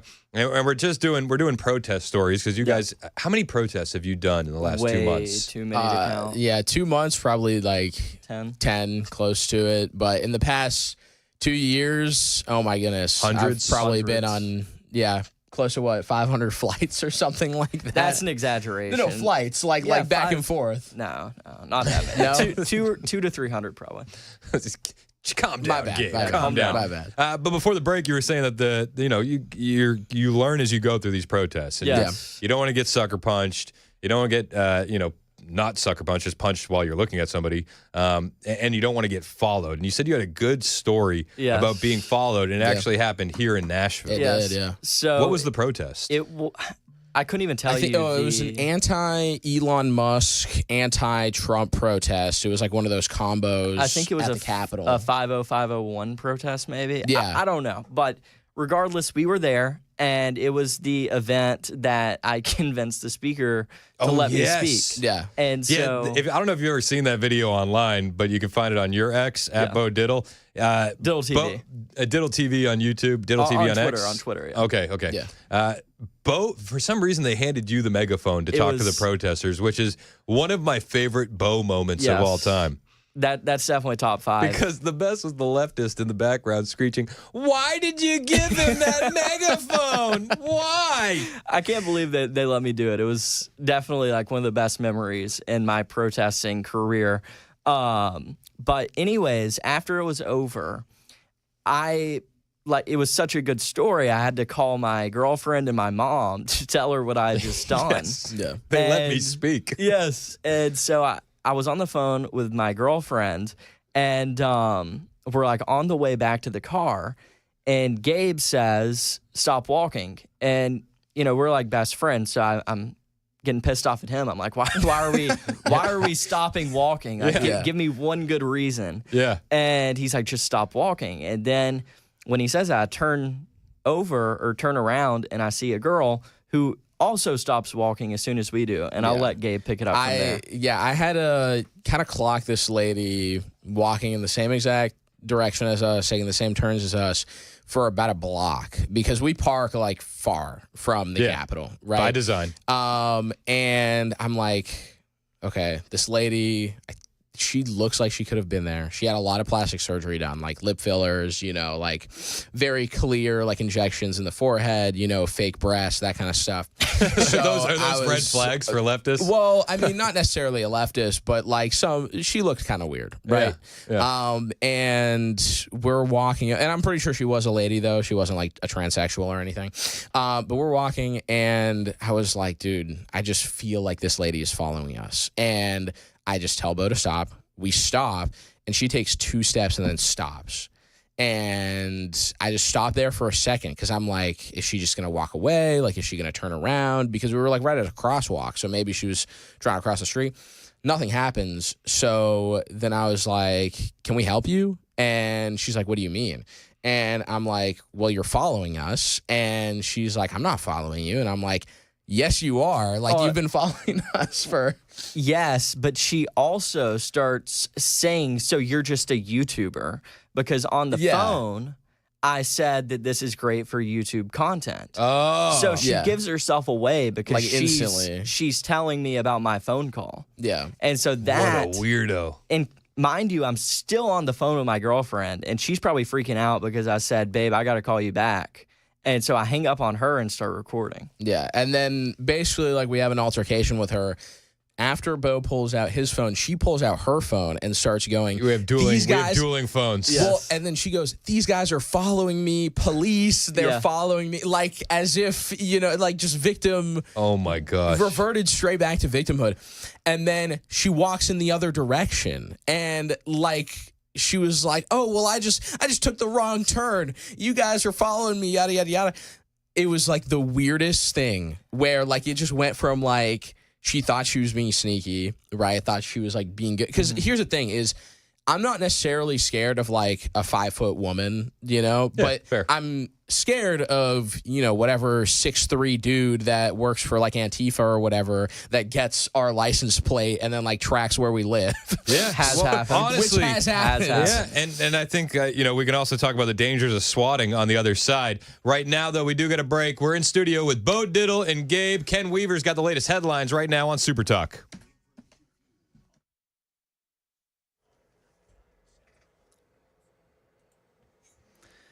All right, drivers, got a crash report at 24 westbound at McMahon Hollow Road overpass in Pleasant View. Then on the South Loop here downtown, we've got 40 westbound right there at 65. Full forecast coming up in 5 minutes. All 3 people on board a small plane were killed when this aircraft crashed near I-95 in Boca Raton this morning.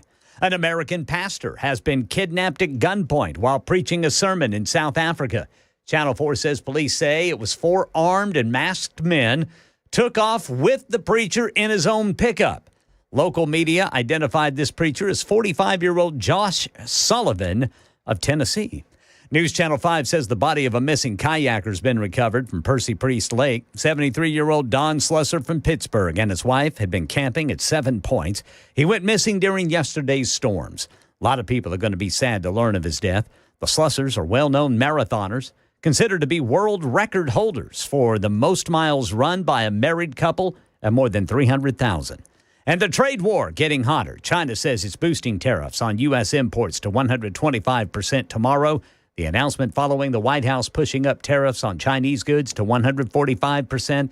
But U.S.-China talks non-existent right now. Here's Karen Travers at the White House. The strategy when it comes to China is to say, we're waiting for your call. The president yesterday was asked about engagements with China and whether he could say who has reached out at this point. And the president said he did not want to get into that. But he is very much making it clear he wants to have a conversation with China's President Xi. But the White House does not seem willing to make that first phone call, that they're waiting for China to be the ones to reach out. And it does not seem like China is going to do that. And turning to sports, college football.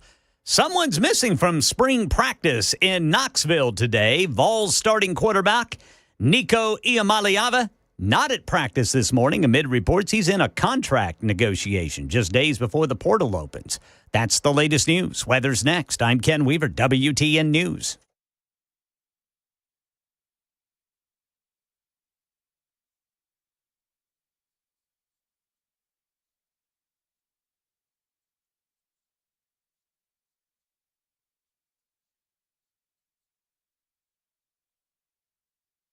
$11:34 on Super Talk 99.7 WTN. Chris Hand in studio with my friends Bo and Gabe. Have you guys been to the Glock store yet? No. No? We got to fix that.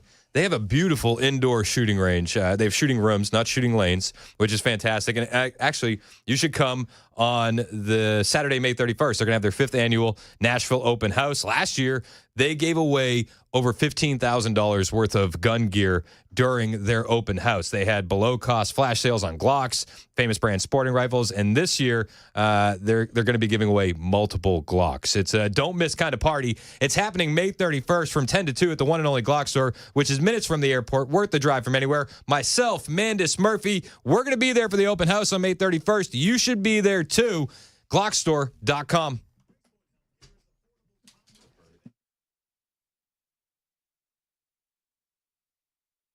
For many of us, generators are becoming a must-have household appliance. From unpredictable weather to surprise outages, it's better to be safe than sorry. Generator Supercenter of Nashville offers fast and easy installations with 24/7 service and monitoring to all brands of generators and expert repairs done right. Our mission is to make owning a backup generator simple and easy. Visit your local store today or check us out online. Generator Supercenter of Nashville. We serve all Middle Tennessee.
It's 11:38, Super Talk 99.7 WTN. My name is Chris Ann. The show is brought to you by Better Water LLC. Do you guys know why you need water filtration systems or water softeners? Do you have any idea? No, why do we, Chris? I don't like them putting chemicals in the water that turn the friggin' frogs gay. Betterwater.com. I was going to take that so serious, too. I thought you were going to give me a scientific answer. No. Are we still on? Yeah. Oh, okay. I didn't know. No, that doesn't kick us off the air. I didn't know. That doesn't get me like in trouble. The Alex Jones thing. We love Alex Jones. Alex Jones is an American patriot. Listen, Great guy. the younger you get, the more people like Alex Jones. Oh, yeah. 100%. I grew up with Alex Jones. Yeah. I remember being in high school, going to InfoWars on my school computers and looking up stuff. But your generation especially doesn't seem to have any issue with them. No. InfoWars is what got me started in politics. If it wasn't for Owen Troyer, I wouldn't be here. Do you know how many people I have on the show that feel the exact same way? Yeah. Like Savannah Hernandez, she's on all the time, and she's a fantastic investigative journalist. I know you guys work with her at Frontlines, but she got her start over at InfoWars. Yeah. Like his fingerprints are on a lot of people. Yeah, it's crazy. I mean, he was at the People's Convention in Detroit last year. Yeah. The amount of love he got from Turning Point alone, like Turning Point attendees, was arguably just as much as some of the mainstream stars. I would argue that after the 2020 election as well, like the amount of just regular people that like Alex Jones, like the people who are just like, yeah, Alex Jones was right about this, and that. Like everyone agrees unanimously almost that like Alex Jones was basically right about 99% of things that he used to be called crazy over. Because I remember like right when I got into politics, I asked my stepdad, who's Alex Jones? And this was like, what, 2019, 2020? Yeah. And he was like, oh, you know, he's like a little far right, like kind of crazy conspiracy theorist guy. But now, like, if I were to ask him, he'd be like, yep, Alex Jones is right about everything. So, why do you think it is that, like, the older you get, though, if you're talking to individuals, like, it seems like you talk to guys that are a little bit older, you know, late 40s, early 50s, 60s, that they look at Alex Jones and they just can't even, like, especially on the conservative side alone. I understand why the left doesn't like him. But on the conservative side, a lot of, like, the older conservatives treat him like a pariah. Well, I don't know if you have I don't really have a good answer. I would just say that the boomer generation, no disrespect to anyone's listening, aren't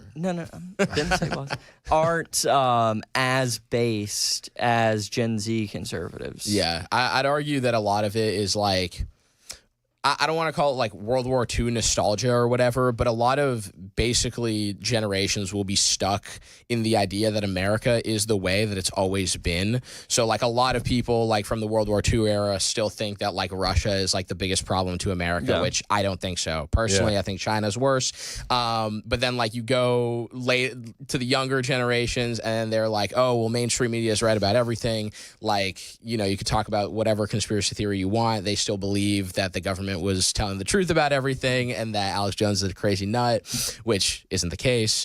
I think with our generation, I don't know what that will be. I don't know what our nostalgia will be, but it'll be COVID. It'll be COVID. It'll be COVID. So it'll be something like that. Yeah, probably. Speaking of generational gap, the tariffs with China, I'd love to get you guys' take on this because I talked to a lot of, you know, varying ages, but it seems like the older you get, the more nervous you are about the tariffs and about the stock market. And I understand the anxiety if you're cashing out on your 401k. Yeah.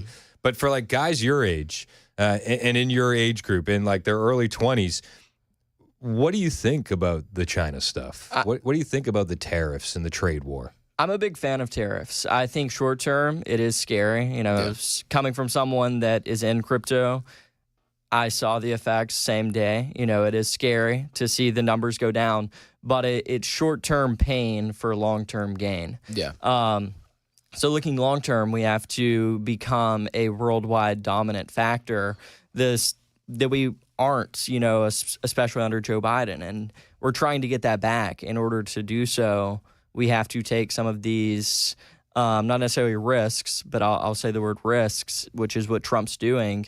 And they're working. Look, I would just argue, I guess, two things, right? One, if you're concerned right now, read The Art of the Deal. Like, just, there's a book on it. Like, literally, Trump wrote a book. Just read The Art of the Deal, okay? Like, be chill at least for the next 6 months. Like if you just read that book, you'll be calm. Secondly, I think from our Gen Z's perspective, like hey, it was like how he was talking about, we I guess are maybe a little more risky. Yeah. We are a little more, maybe some may say degenerate. Just buy more. Yeah. Like just buy more. Just buy more stocks. Buy more, crypto. Do whatever. Buy the dip. Like maybe a lot of people think we're crazy. They're like, oh, well, we don't have the money. Dude, yes, you do. You probably spent $5 on a coffee today. Put it in Bitcoin. You probably spent $10. Yeah, I was going to say, you probably spent like $10 on a cheeseburger last night when you could have just cooked food at home. Put $10 in NVIDIA or something like that. Like all these things, buy the dip. Like you will see it pay off within the next probably 2 years significantly, like as opposed to the people who are just scared right now and are like selling, like literally panic selling because they don't want their money to go down. Trump said it himself. Now is a great time to buy. Yeah, he did. Yeah. If only we had listened. I didn't listen. I listened. You listened? I listened. Did you listen? Not yet. I mean, I don't know. I still think that we have a lot to go. You're on the fence whether or not you want to listen or not. I have bills to pay as well, but I mean, you guys are Gen Z. What are what are the biggest news stories that Gen Zers are focused on? Is it the trade war with China? Is it tariffs, or is Gen Z kind of like meh? I think it's different depending on like if you're a liberal, a conservative, or you don't care about politics. It's very subjective on what do you care about. For me personally, I'm entertaining tariffs because that's arguably the biggest one in the news, but personally, I don't think that it's that big of a news story. He's president. He's going to do what's best for America. He's putting in place tariffs. Yeah. End of story. I don't see the big factor. Yeah, I think it's a fun thing to talk about, especially like with liberals right now, because they were the people saying that Joe Biden was president, so he has no effect on the economy for 4 years. And the first thing that Trump does is like put in tariffs, and then they're like, oh my God, Trump is destroying the economy. I think it's hilarious. I think it's crazy. Well, they did spend 3 weeks saying that he hasn't brought down the price of eggs, and then when that fell, they had to quickly abandon that. Yeah, because gas is down, eggs are down, like literally everything is down. My favorite meme, this can be the meme of the day. I wish people could see it. Shout out Emma Mitchum. I actually learned she works for Turning Point. I didn't even know that. But anyways, she put on Instagram. It's a big company. Yeah. She put on Instagram a meme, and it was the stock market. And it was Joe Biden's presidency with the stock market super low. And under it said, liberals happy. Yep. And then Trump, it went straight up, and then it's dipping a little bit right now, but it's still way up from where Biden was in. And then under it says like liberals panic. Yeah. It's just hilarious because it's like they're trying so hard to get talking points, but they know deep down they have no talking points because everything Trump's doing is helping the economy. And even though it's dipping right now, long term, that's not what it's going to look like. And have you seen any mainstream media outlet reporting on the fact that crude oil is below $60 a barrel for the first time in, was it like 4 years? Yeah, zero. And energy is going to ripple through the economy faster than anything else. Is Gen Z more conservative or more liberal? Definitely more conservative. I think more conservative. And because a lot of people were worried about you guys. We were worried about you guys for a while there. Of course. I was too. But it flip-flops. It does flip-flop. I think, I know I'm biased saying this, but I genuinely do believe Turning Point has a major factor in Gen Z. I agree with that. Pushing out college campus content. I mean, did you see Purdue yesterday? It was insane. There wasn't an empty spot. So Topher was there. Topher's been on the show a bunch. Yeah. He was interviewing a protester. Got thrown water. And he had water thrown in his face. And Topher, I don't know about you guys, like, Bo, I would fight Bo. I wouldn't fight Topher. Topher, look, honestly, it's because he's black. Well, no, listen, Topher is like so calm, but he also like is ripped. No, like jacked. That's the thing is he's jacked. He looks like he could sneeze and his t-shirt would rip. Yeah, and he used to be a big guy, not in a good way. Yeah, now he used to be jacked. chubby. Yeah, I would never. And he's got this calm coolness about him. It's like at any moment I could absolutely snap and take you out. And I loved his reaction. Did you see his reaction? He just starts wiping it off like it's just sweat. Yeah, if you want to see that video, it's on my X account at Chris Hand on Air. I retweeted it. It's wild. What does Gen Z think about the left currently? Dude, so here's the thing. Do they like Jasmine Crockett? Is AOC, is Gen Z excited about these people? I don't think so. Like, the thing is if you look at even just the 2024 election, right? Like, Kamala Harris needed to bring on every single celebrity possible, and people still don't care, right? Like, they don't care about the left. And I think on the right, you could even argue that we don't really necessarily care about obscure politicians unless you're actually into politics. Like, most people just like Trump. Like, they just think he's the guy. And right now, which I'm very happy about because I'm a big JD Vance enthusiast. Yep. Vance 2028. I love Vance. A lot of people have been getting that face recognition with Vance with all the memes, and I think that has brought Vance coin up all the way. You know, he's doing great. But yeah, I mean, like, I would say that most Gen Z is probably conservative, or at least conservative adjacent. Maybe some are like pro-choice or whatever. But when it comes down to it, like, most of them are against illegal immigration. Most of them understand the economy, you know. So I would say they're probably mostly conservative. Yeah, no, I would agree. And I would say that Gen Z, one of the biggest differences in our generation is we don't care about mainstream figures anymore. We're attached to our phones, which is good and bad. But 10, 20 years from now, it's going to be public figures, it's going to be influencers that are today's Justin Timberlake and Justin Bieber and Kim Kardashian.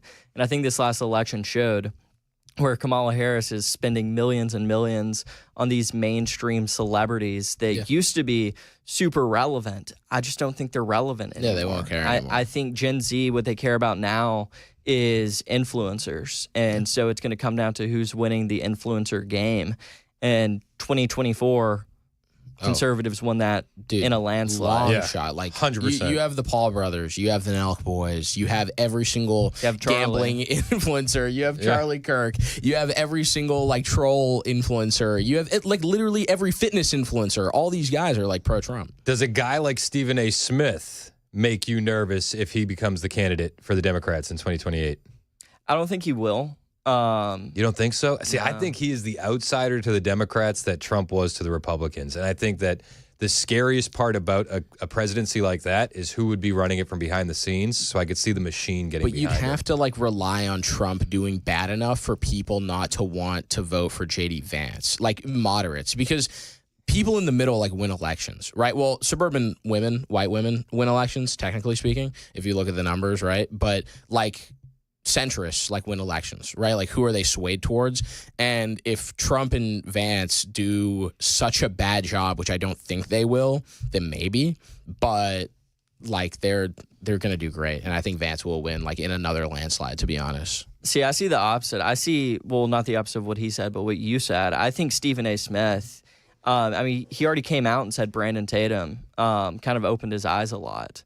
And so I almost see Stephen A. Smith being a good factor for the Republican Party, because I think he's going to continue to go more further right, and he'll be the next person that slides over. I totally disagree with that. And to go further, though, you know the Democratic Party is as corrupt as they get. If it's not someone that's in their little Bermuda Triangle, you know what I mean? If it's not someone that's really tied in there, then they're not going to get See, I think that they could look at Stephen A. Smith, though, and realize we could run everything behind the scenes like we did with Biden.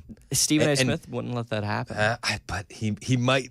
Trump wasn't going to let that happen. He had a lot of dealing with a lot of the behind-the-scenes stuff in 2016, too, you know, in that first term. Fair. I just think with Smith, the way Trump came in 2015 was like the Iraq war was a mistake.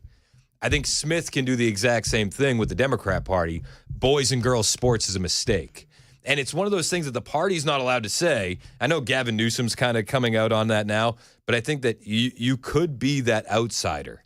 I just don't see it. I see Gavin Newsom having a lot of traction coming up. I think he has a lot more chance than Stephen A. Smith does. I think Stephen A. Smith is going to be a good factor for the Republicans in 2028.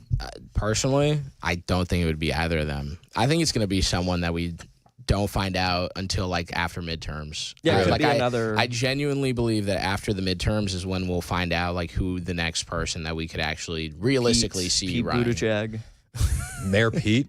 I don't think so. I don't know about Pete. The thing about Pete is he's too short. He's way too short. before. And in the TV era, the taller candidate wins like 96% of the time, 97% of the time. Pete's a little guy. I just think that the Democrats have a thing for weak candidates that they know they can control. Pete is, and that's my point on Stephen A. Though. No, he's not weak, and I don't think they can control him. But I think he's very surface level. I think he's a character. I think he plays his character very, very well, but I think he could be manipulated behind the scenes. Time will tell. We'll find out. I disagree, for the record.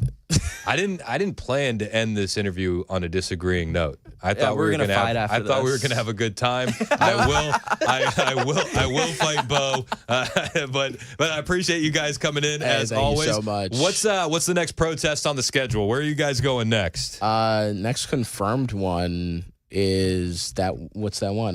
There's potentially one in D.C. before. The next big one's the Dyke March. Oh, in yeah, LA. That's right. But Yes. time will tell. I will bet you my life savings will be at another one before then. So, yeah, time will tell. Before we go off, though, shout out Mamaw Tristan. Great listener. She's listening right now. Love you, Mamaw. Hey, Mamaw. Yes. Mamaw listens to the station? She does. I love it. We are anecdotally the #1 radio station for Mamaws in all of Tennessee. Dude, But you got a good one listening. Mamaws and Gagas. Bo and Gabe, where can we find you guys online? Bo Diddle on YouTube And Instagram. With two Diddle Ts. TV on X. If you want to find me, just go to his stuff. He's usually behind This is the my camera. work. This is my best work, okay? It's 11:55 on Super Talk 99.7 WTN.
It's 11:59 on Super Talk 99.7 WTN. I'm in studio with Chad Benson. The show's been brought to you by Better Water LLC. What's up, Chad? What is up, brother? How you doing? I'm good, man. I'm ready for this weekend. I'm going to get out of here. I'm going to go do some baseball with the boys. If you're in Murfreesboro and you're over there at Miracle Field tonight, big game. Make sure you're rooting for those Mets. Mets. That's, no way. I got Mets. I got two boys on the team.